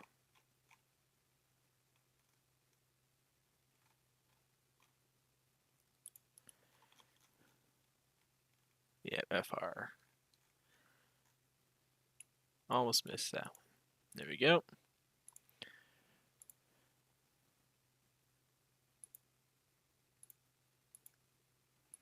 All right, let's try that. Got a pingy on the Discord. I'd like to point out that when you cut the stream, you cut it before it finishes streaming your final words. What it's just giving you a bit of time where it says thanks for watching. Oh, okay. Yeah, I guess it's silly of me to expect that it cuts the stream when I actually cut it. That's about par for the course for YouTube streaming.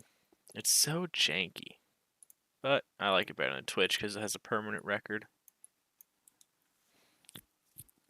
Plus it brings my branding together because I got all the subscribers. It's all one platform. Yeah, I'm an influencer, a content creator. Puts on a second pair of sunglasses.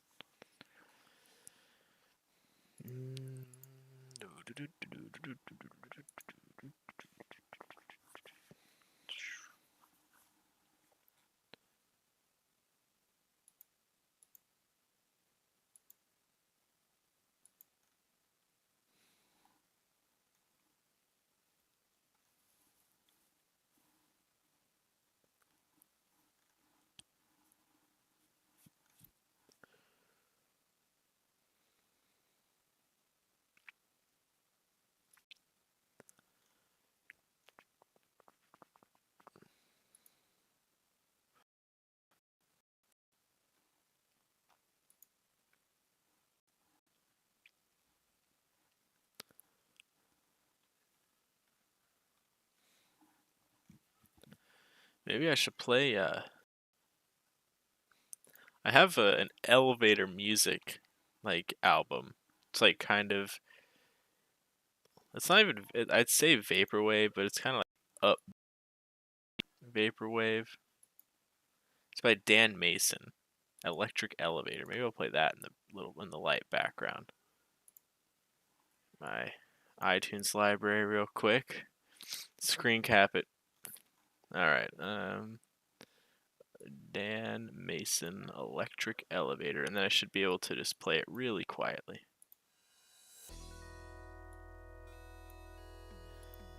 Just so it doesn't distract from the stream. Even quieter. There we go. Just ever so slightly in the background. It has nothing to do with my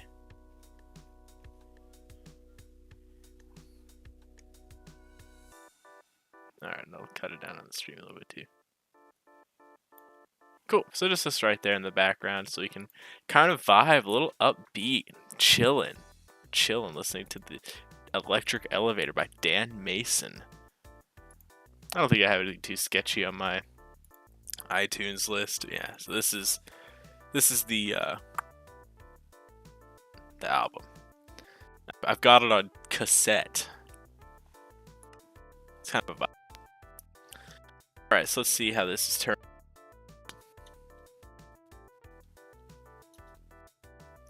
Well, one of the frames doesn't want to play. I have a feeling it's the same. Yeah, it's the back frame, so it's a little... Alright, there we go.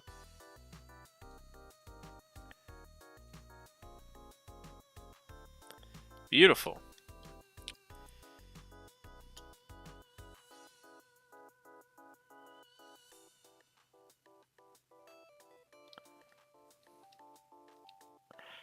I'm not gonna lie, I kind of like the way it looks when it all kind of folds up at once. And then I also have to make the sides go in a little bit. Because I kind of like that when it goes all out at once. It looks solid. Yeah, there's some tweaking to do with the timing. And it kind of folds over the seats, which is a bit unfortunate. I think I can get rid of this now. And you see how it kind of goes over the seats like that? But, yeah, so I could, like, scooch it back a little bit. Because, yeah, it's supposed to kind of hang out a little more. Alright, what went wrong there? Because, yeah, this works fine. And, yeah, it's a little janky, but it's because it's not really meant that, I mean, it doesn't fit into the door curves in, so it's just for a sec there, so I'm willing to overlook that. That was something I kind of expected going in. Maybe I'll make it kind of fold. Yeah, I think I can make it kind of come in as it rolls down, and that would be fine.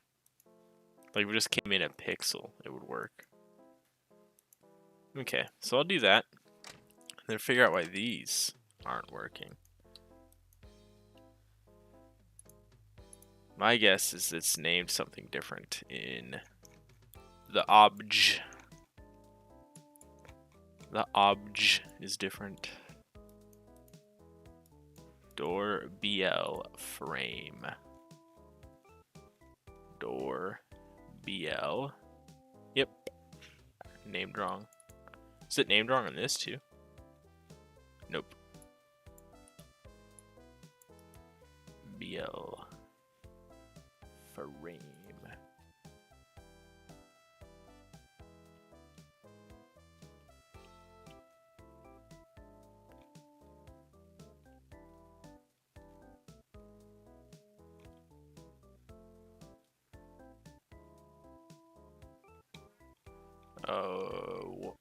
Oh, that's because I'm looking at the... Okay, this is a coupe. That's why. I'm like, where's the door? But there is no door because it's a coupe.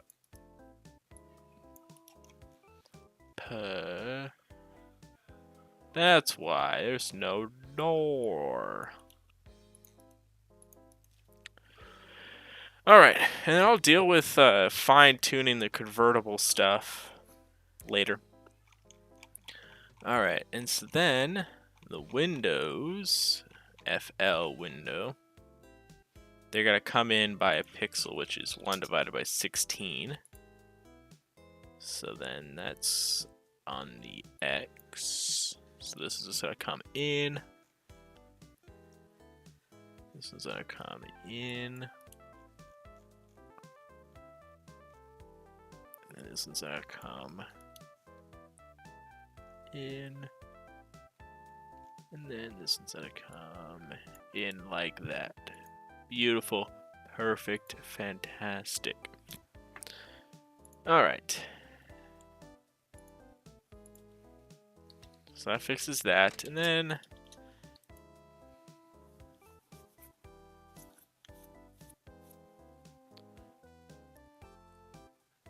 I think I'm actually going to do it so it folds up in 2 parts. I think I'm going to combine this motion with the rocking back and then just make it so it folds down. And then I have to make it so it kind of scoots back a little more. It sits over the edge. Because you see when it's folded up, this sits too far forward and it kind of goes into the seat. Whereas I intended for it to sit further back.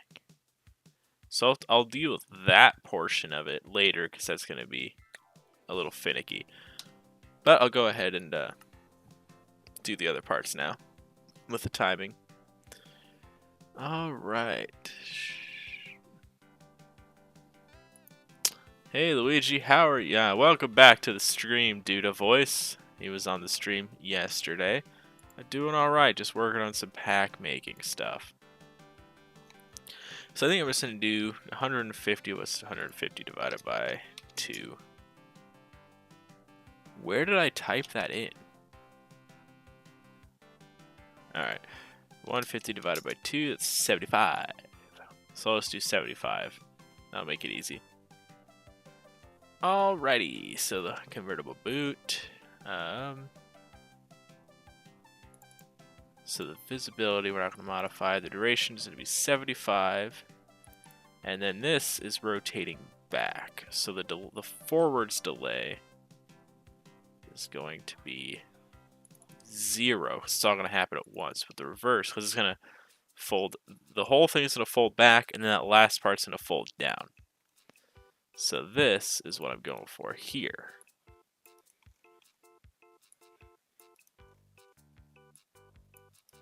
Boom, boom, boom, boom. Alright, so then this part is going to be the opposite, 75, 0. Sometimes simpler is better. Alright. And like I said, I'll worry about the specific rotation stuff next. Furrycon Labs Incorporated Earth says, I appreciate the work you do. I appreciate you, citizen. Honestly, while I enjoy making these packs, and it's a lot of fun, and I'm glad you appreciate the work that I put into it. And I just want to know that that is reciprocal. I appreciate everybody who uses UNU, who downloads it, installs it, and has fun with it. It's funny because like I made Flans mod content back in the day for a really long time.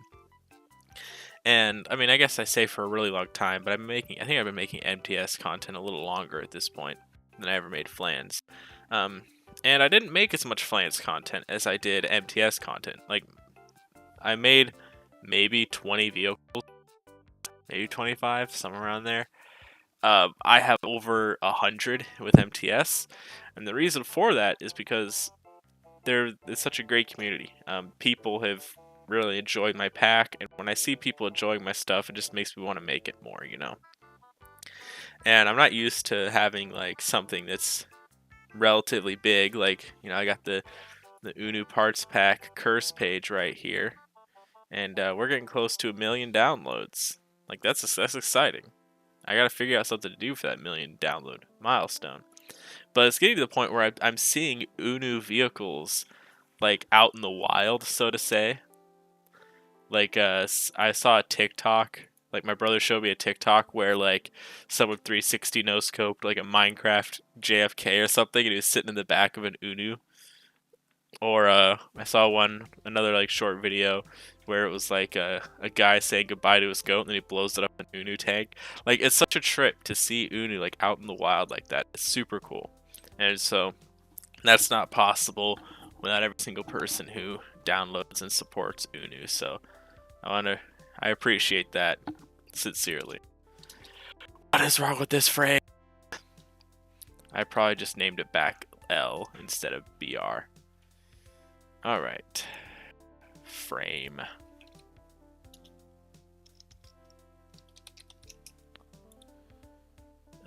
FL window, FR window. So, door, FR window. So it's the BR is the issue. BR window. And yep, it's with the wrong one. There we go. Now it should work. Alright, let's see how that animation's looking. Beautiful. That's an MTS glitch. If you're reversing an animation for the first time on world load, it kind of instantly snaps. Oh, well, I messed that one up, didn't I?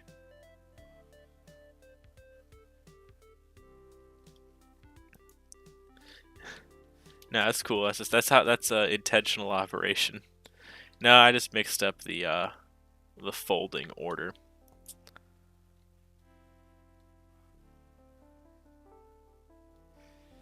Okay. So let's go ahead. Oh, and I can also test my windows. There we go. You can kind of see how the window slides in just a little bit as it rolls down, and that prevents it from clipping.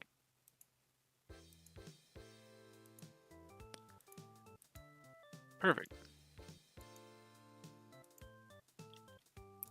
That's the UNU difference. Okay. Alright, so then, hey Luigi, do you plan on adding aviation-related stuff to the civilian pack? Well, with this new UNU quality Huey, the UNU Crow, I will likely make a police version and a news station version. Cactus is already working on some skins for that. I want to eventually make like a passenger version of the Navigator. I think that's kind of asking for it. So I'm definitely gonna make like civilian versions of military aircraft down the line, and there are a few jet aircraft I want to make, but I can't say I have anything directly in the works because making an airplane is quite a bit of work, especially larger ones like Gap makes. There is one airplane, but it isn't working correctly, and the Auroranus is messing up because of a weird physics error. Yeah, for some reason the Auroranus is just super glitchy. I can't figure out why. I think it's because the wheels are lower, but I mean, the wheels are lower on the Navigator too, so I'm not really sure what's up there. And then FurryCon is, look at FurryCon, engaging chat better than I ever could. Ask people what's everyone's favorite car. Attis says that he likes the Deluxe 650 Coupe. That's one of my favorites too. I like the Deluxe sedans, the sport coupes, the hard tops. Those are really cool. All right, gotta fix the rotation order here. I messed that up.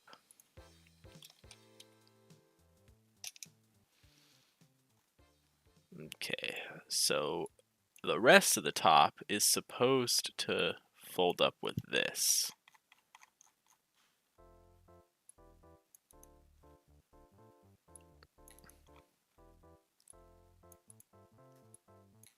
And then this part is supposed to fold up on its own. And this fixes the frame.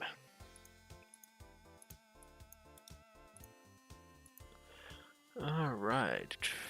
Can you do a fire department version of the Crow with some big water spray gun attachment?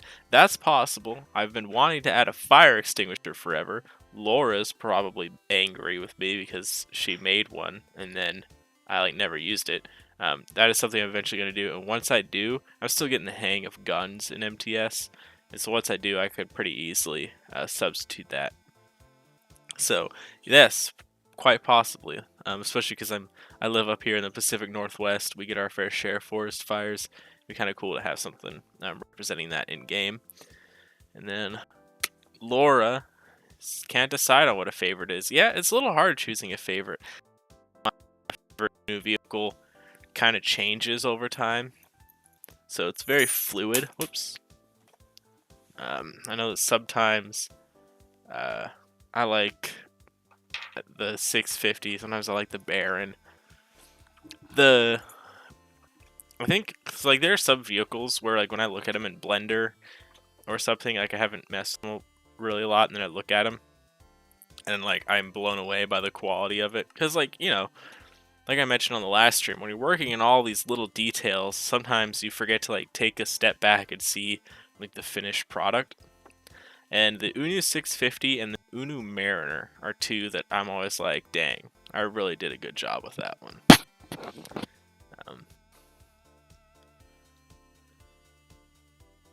Atis has his dream car is a Chevy Bel Air 1956, so this is perfect. Yeah, I made the 650 because I have a 56 Chevy. It's not a Bel Air, it's a 150, which is a lower tier model. So here, I'll pull that up really quick.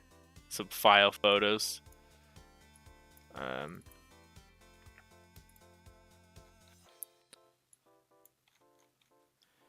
Alright, let's see.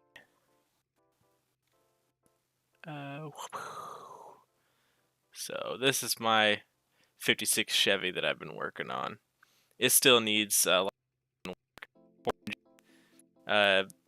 oil passage clogged, and so it just destroyed the valve guides. So this thing burns more oil than gas. I named it Smoky because it's a big smoke, but I like it. I like the 4-door. And I like this one because it's like the bottom of the line. It's got the 6-cylinder with the 3-speed manual. And then I've got my Chrysler as well that I just got back on the road. So that's I make a vehicle like my Chrysler for UNU. But yeah, I'm pretty happy with my little car collection. I always buy them as projects that are like broken and somebody doesn't want, and then I fix them up. All right. What is, like, my input is lagging, so it's really hard to control. Alright, there we go. Now I got the door frames to work. And then let's see if this works after it waits a sec. I can also check the initial variables. It's funny because Cactus has a vehicle called the Diplomat as well, the Dodge Diplomat. Cool, so the Diplomat starts folded down. That's how I want it. Because I'm always worried that, you know, because, again, you get a lot of people that use MTS. Not everybody realizes, like, that you can animate stuff and whatnot, you know? So that's why I have a lot of initial, you know, starting parts. Like, you can place down a vehicle and it's ready to go. And that's also why I like the convertible to start folded down. Because I wouldn't want someone to be driving around a convertible not realizing you can roll down the windows. It looks so cool all down, so might as well. Alright, let's test out the animation.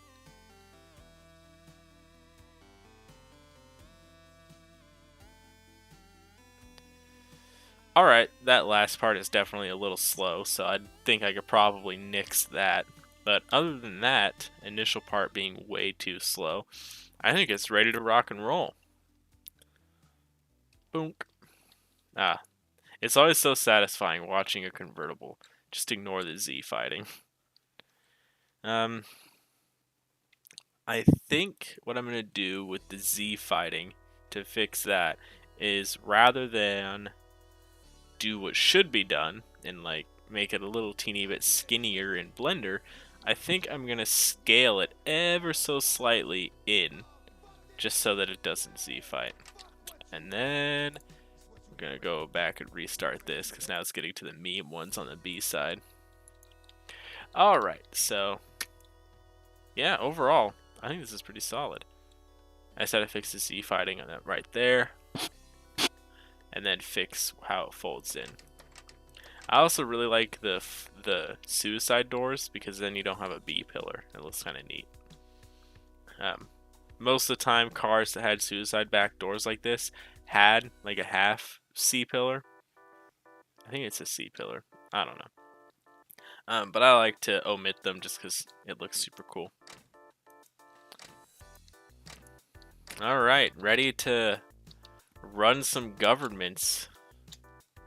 So let's look at some of the other versions here. We got the Blackthorn variant.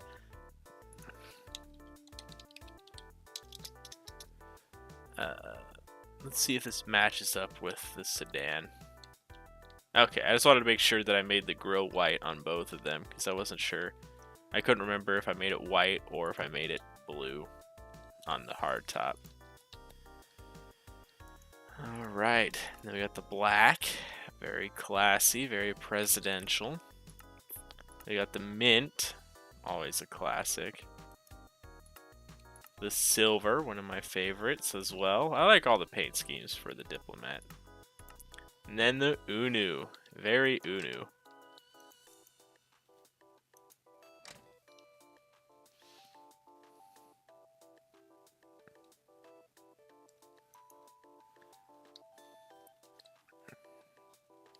I just can't get over the stuff that sets UNU apart. You know, it's very satisfying seeing a well put together vehicle. There are plenty of packs out there that have pretty solid models, but then some of their other things aren't so great. And then I got this insane V12 engine that makes no sense. I need to tweak because it's just way too quick. So yeah, there I go. Again, every time I like talk up UNU, I get immediately contradicted. Yeah, this engine needs a lot of work. I think the main thing is I just need to increase the rev resistance or something. But yeah, because it's just way too much.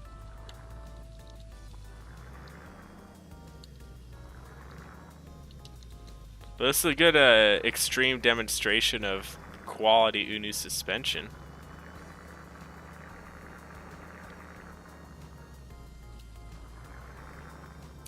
Alright, so yeah, I need to figure out what's up with the... I don't get why MTS... See, that's the problem with MTS, is like if you increase the power, it just increases the torque. So there's no power band, so it's like an electric car where you just get instant torque. There's no like wind up or anything. So I'll actually I could probably implement some kind of torque curve. Maybe that's something that'll come in a V6, or yeah, UNU V6.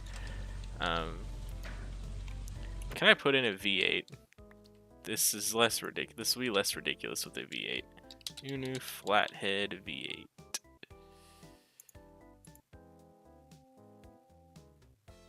Where's my normal flathead V8? Oh, I named him other things. UNU, what is it? Was it Power Torque? Power Master. Power Master V8. Dang it, it's too small. Okay, I need to fix that. Maybe I'll get rid of the V12 altogether. It kind of doesn't fit UNU. Alright. But yeah. I'm probably getting pretty close to the end of the stream here. It was only supposed to go till 6, but you know, things take extra time. You gotta do it until it's done. Alright. So, oh, we got a few people commenting about my car. Anyone who used my pack with UNU will see that there are 3 UNU skins added. Wants to increase that number, but she doesn't have access to official UNU textures, which is something she prefers using.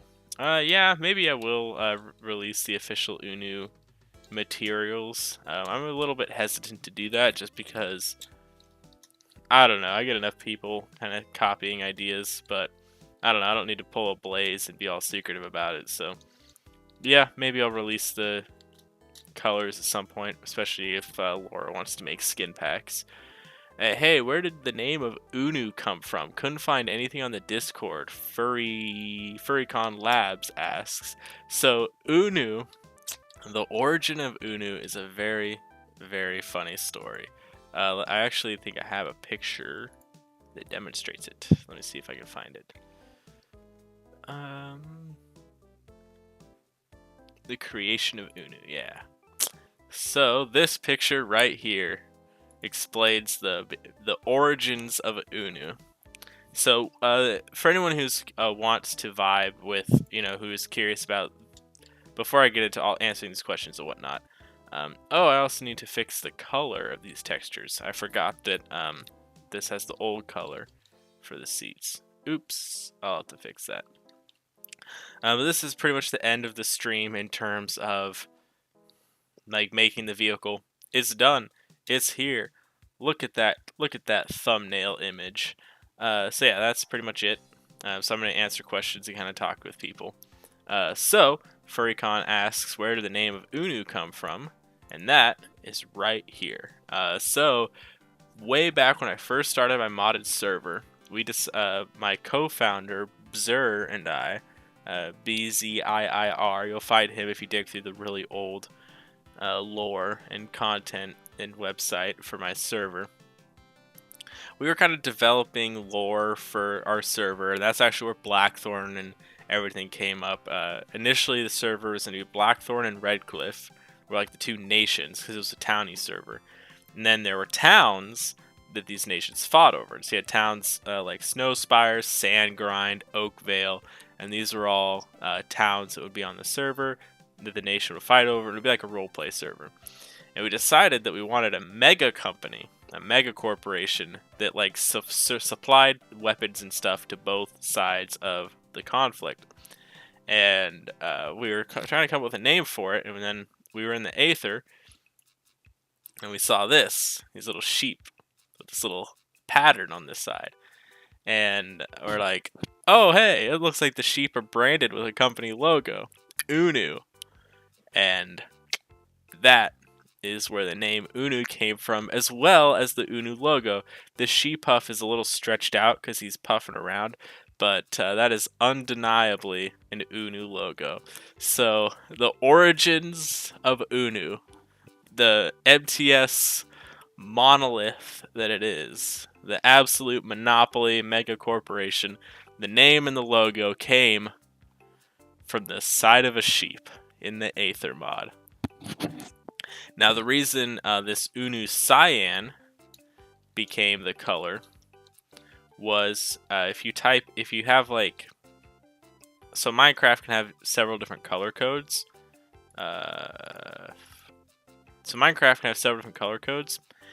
And this cyan color, which is 3 and 3, I felt was like kind of the closest to this color. It's not. A light blue is a closer color, but I kind of just fell on the cyan because I kind of liked it in the Minecraft text color. So that's how I ended up with that cyan being the staple color. It's a text color in Minecraft, and that's really how stupid it is.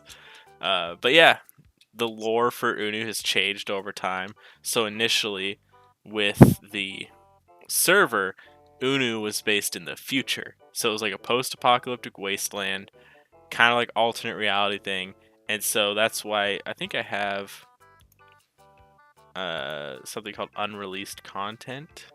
Yeah. So that's where some of this cursed unreleased content comes from. So this is an UNU hover tank. It was an old model. And then there's also this like weird spacecraft fighter jet thing. And then there's also like then this thing, which is like a hover troop transporter type deal.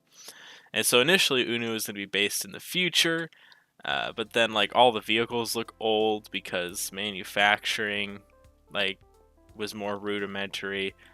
So it was a really like janked together. Look at all this unreleased content. Really like janked together storylines. Then you also had Redcliffe, which is like post-apocalyptic, like Mad Max style with really weird things. This is also a Redcliffe thing. So that was kind of where UNU was initially, and then over time the timeline shifted. So now UNU is based in like an alternate 1930s to 1970s, which makes a lot more sense with kind of the overarching theme. And that's also where Blackthorn came from. The name of Blackthorn, if I pull up a map of the Johto region, so I pull up the map of the Johto region, the final gym is in, is this Geographic Kids? Oh, Cartographic Kicks. Like, Geographic Kids. Hey, you can buy it if you want. Oh, it's Geographic Kicks. Okay, it's like for shoes. Weird. But yeah, you can see that Blackthorn City is the final gym in Pokemon Crystal. And I thought that was cool. And then Bzur added an E at the end because he thought it looked cool. And that's where Blackthorn began. And that started as a server. That started as a town and a nation on the Eternal Realms Townie server. So that actually predates UNU a little bit. So yeah, that's a long-winded story of where UNU came from and kind of the changes the lore has taken. Alright, and then so Attis said that he's trying to model a Piper Arrow lookalike. It says he's failing. Hey, models sometimes, do I still have the pictures up? No. Sometimes you make a model and it comes out shitty. Let me... Damn, why do I always close my tabs? Unreleased content. Sometimes you make a model and it's pretty solid, like this caboose here. I was pretty proud of this model. I made this like years ago. Pretty solid. And sometimes you make a model and it turns out like this. This is my attempt at like a futuristic ray gun, and it's horrible. Ugh, vomit. Or like my failed half track.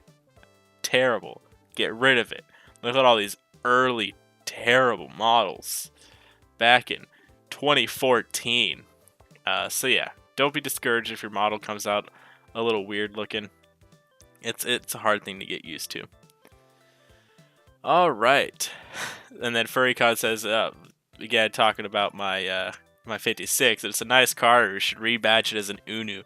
That's something I've considered doing. I thought that'd be kind of funny to rebadge it as an UNU. It's something that nobody would get, but I think it'd be hilarious. And then Attis asked how much I paid for it.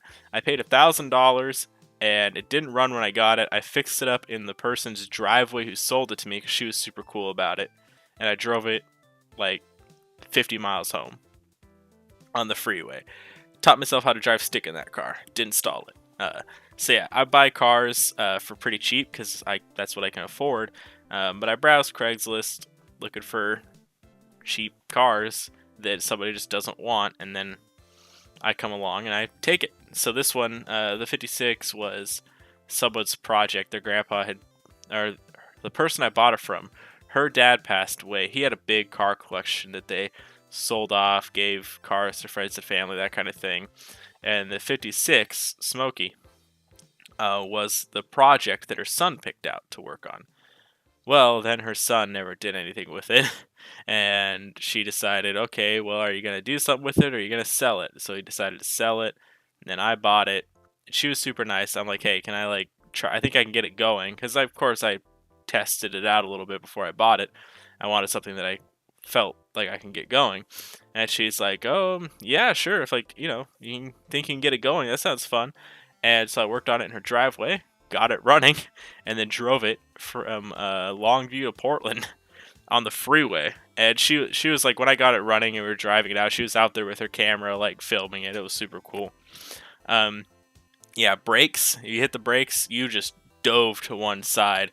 So I literally just got it running and drove it home, and then I worked on it a little more. So now it's super solid. The brakes are brand new. It drives all right, but like half the cylinders have no compression because it is just a super worn out engine. So it's gonna have to be rebuilt.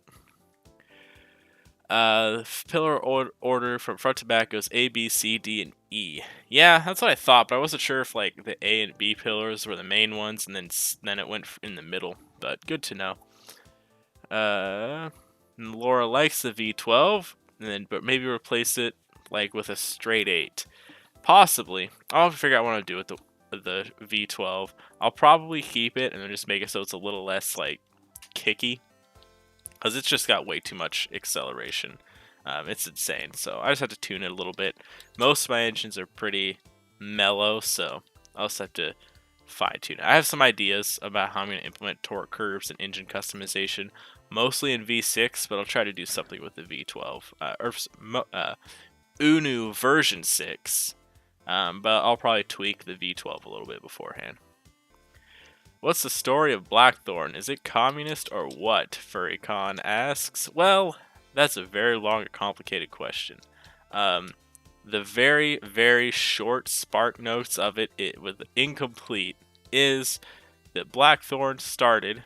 So the Universe begins after the Civil War. In the Universe, the South and the North, Abraham Lincoln suffers an early assassination during the Civil War and is replaced by somebody who just decides that they want to appease the South and sue for peace. So the Civil War, instead of ending in reunification and Southern liberation, it instead ends in a stalemate, and the Confederacy becomes a legitimate country. And so that's where it starts. So America is pretty much everything except for the South. Then, in the 1930s, due to the Great Depression and global events, what's left of the United States kind of follows a similar path to Germany and Russia and Italy, where a fascist government that starts as like a revolution. So Blackthorn began as a workers' revolution that then escalated to a fascist, socialist government. So they focused on nationalizing production, which is where UNU comes in. UNU was a car company that started in 1929, because UNU Laboratories wanted to get, because of the Great Depression, UNU Laboratories was not going to be able to keep their funding. UNU Laboratories, a lab that started in the 1920s to research radiation, they wanted to continue their research, and so an intern by the name of Catherine DeSoto decided that the Great Depression was a great opportunity for them to continue their revenue, because they were a publicly funded laboratory. They received research grants, so they still had money when everybody else didn't. So they decided to spend that money to purchase a couple failing car companies to sell cars. And so they used their laboratory resources, developed the first semi-automatic transmission, and put that in the UNU Mastodon. So if I got the UNU Mastodon, they put that in the UNU Mastodon and became the UNU Automobile with the self-shifting transmission. And so despite the Great Depression, they actually managed to sell enough UNU Mastodons to keep the company and the laboratory afloat. And then in the early 1930s, because UNU was a laboratory first, it was a non-profit company, so they were only trying to make enough money to sustain the business and the laboratory. They weren't trying to make a massive profit. It was perfectly lined up with the workers' revolution that was happening. They wanted to nationalize industry and give workers more power because they felt that they were being overlooked in the Great Depression was an example of that. So Luigi Faraci, the future emperor or chairman of the Blackthorn, decided, he was the leader of the workers' movement, and so they partnered with UNU. UNU manufactured some military equipment for them, and they overthrew the government, creating Blackthorn. And so the Blackthorn system of government is pretty straightforward. It is fascist and socialist with a focus on workers' rights and equality. So it's like you throw a bunch of random stuff in a bag and pull random things out, because it's very like science focused. So you have UNU, which is the national. Now we're back to this. So UNU is a national company funded by Blackthorn. So technically they're a non-profit, which is why their products are sold around the world and blah, blah, blah. That goes into things like that. But Blackthorn has a lot of different policies, everything from eugenics, because science got taken too far, but then they also have conducted research and stuff, and psychology reports of things like homosexuality and whatnot. And so even though Blackthorn is fascist and has eugenics, they're also pro-homosexuality. So you got the 50s, homosexuality isn't weird in Blackthorn. It's fully mainstream because Blackthorn has a strong adoption program. And so having that, so they have eugenics where they sterilize people, but then they promote adoption, and having gay people kind of helps that agenda, because that helps normalize adoption. And so if you can't have a biological kid because of eugenics, you can adopt a kid, and it's seen as just as legitimate. So Blackthorn, it's got a whole lot of shit going on, but basically it's a flawed utopia where science has gone too far, and in some senses it's better because there's no racism and everything, and homophobia and all that has pretty much is non-existent in Blackthorn, because it's not logical. There's no scientific support for that kind of mentality. So in Blackthorn, they work very hard to stomp it out. But then you also have things like, again, eugenics, where the science supports that, morality doesn't, but they go too far with that kind of thing, as well as human research. And then there are ties they were allied with Germany and Italy during World War II, because they viewed World War II as a war between fascism and democracy, and in the universe, fascism wins. So it's a whole thing. We're working on a wiki. The memes about UNU having insane lore are kind of true. Don't worry about it if you don't want to. They're cool cars.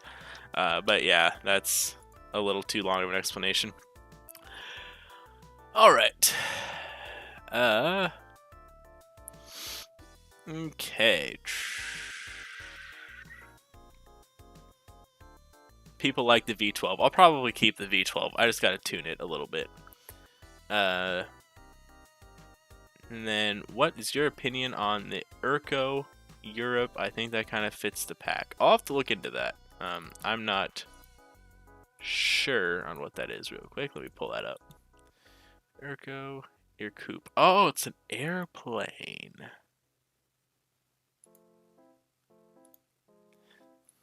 This actually does fit UNU pretty well. I like the twin dovetail design. That's pretty cool. Excuse me. Oh yeah, also keep an eye on that. This is actually a really good suggestion. It does fit UNU very well. Alright, and then Laura's saying there is a legit reason why she wants a Packard style inline 8. I should add a straight 8. The only thing is, it's such a long engine. So with UNU, V8s, inline 6 and inline 6s are the same length, so you can kind of swap them out. And then same thing with V6s and inline 4s. So you can kind of like swap those things out. So a straight 8 is going to be a longer engine, which is also kind of why I don't like the V12, is because it's such a long engine. It kind of only fits in the Diplomat.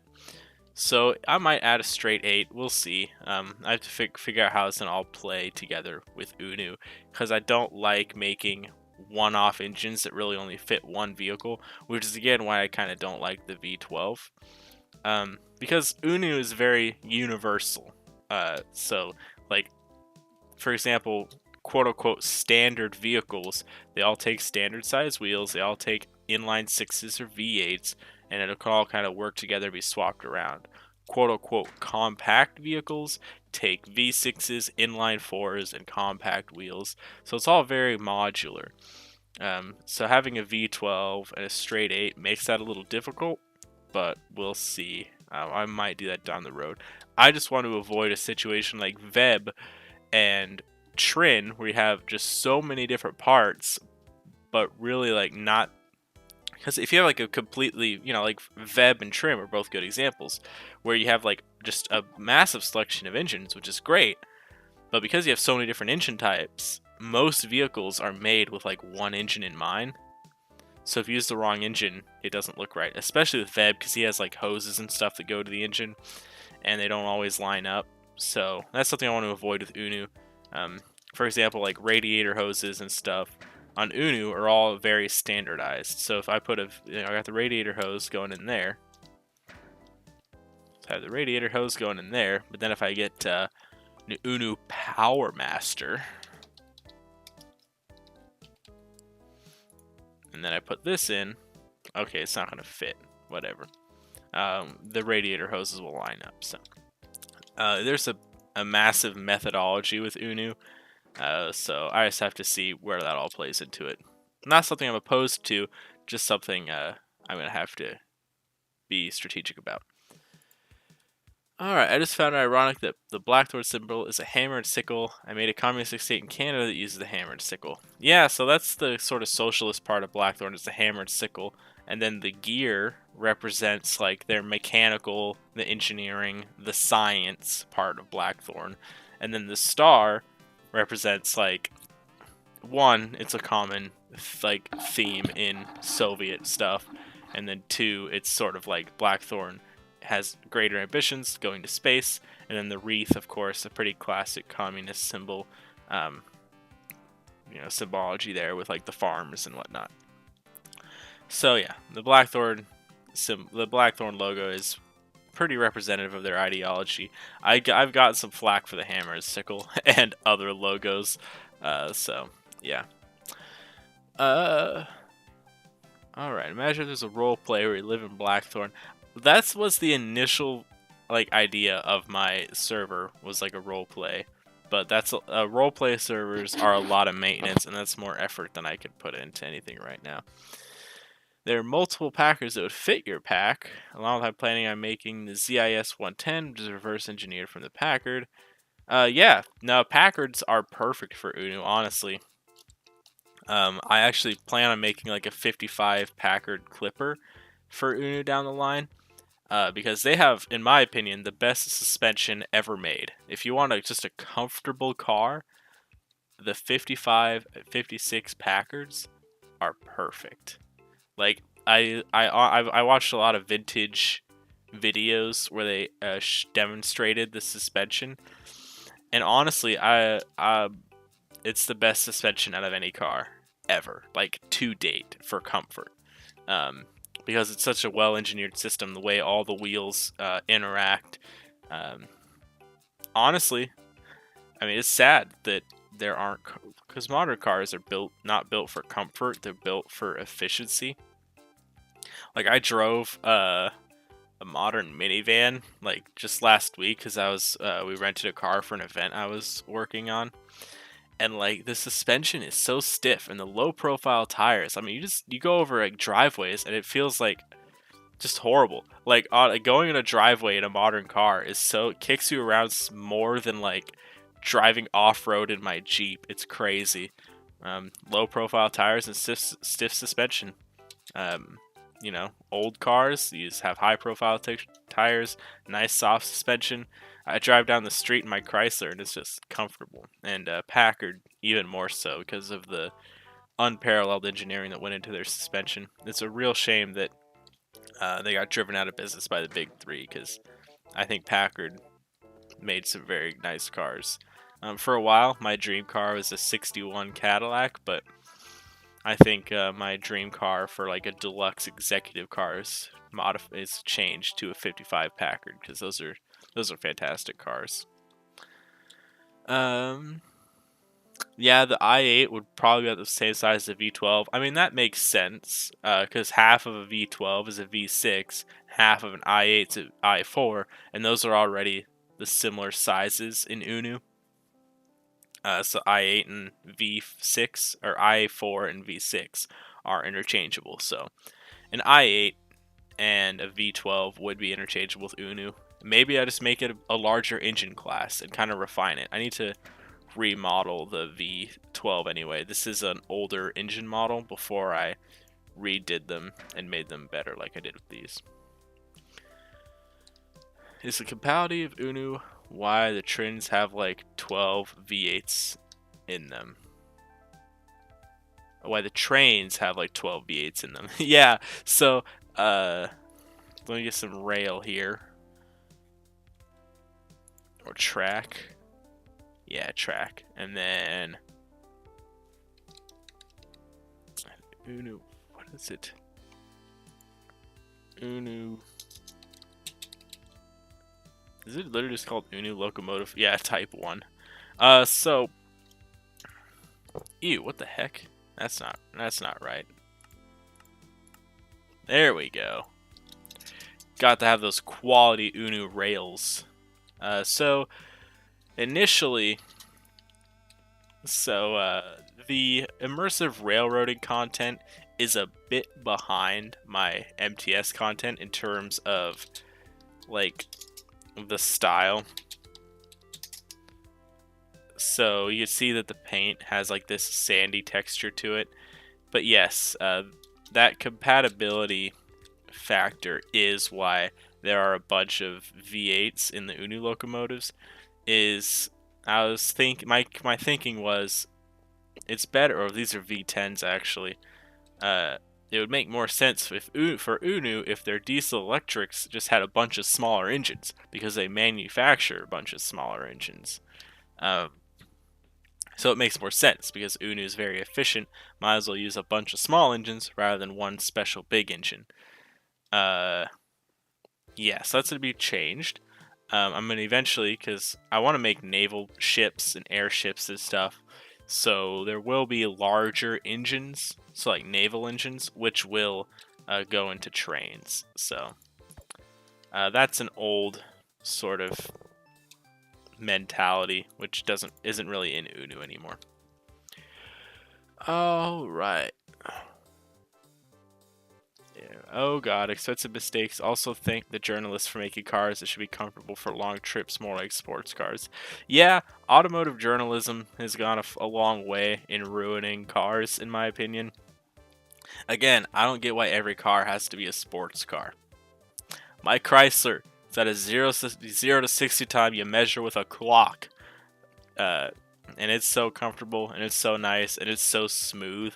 Like, it's got a flathead 6-cylinder, semi-automatic transmission, nice soft suspension. I mean, it's deluxe. It's just so smooth, and it's so nice. It shifts like butter. You don't feel the shifts at all. It's a total slush box transmission, and it's just so comfortable. That's one reason why I really don't like modern cars. Is I'm not a performance driver. You know, I like cruising. I like comfort, and yeah, new cars just don't have that. It's crazy. People don't know what they're missing. All right.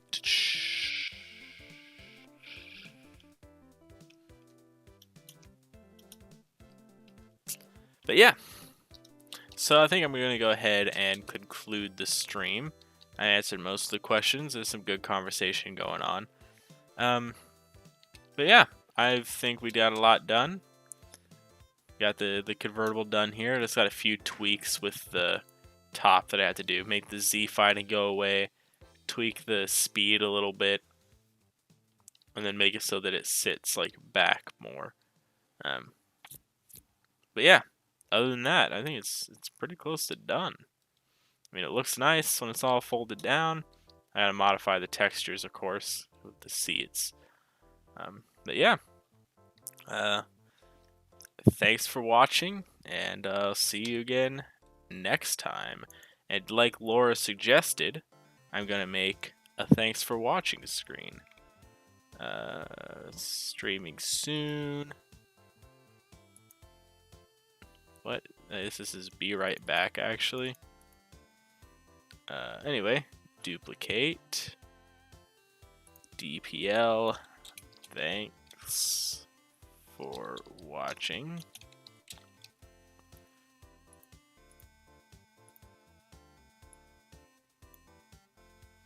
And then get rid of this. And then, oh, that's why. Excuse me.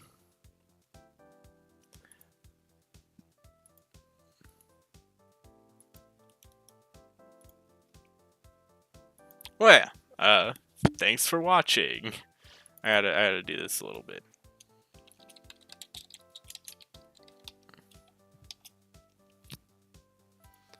There we go.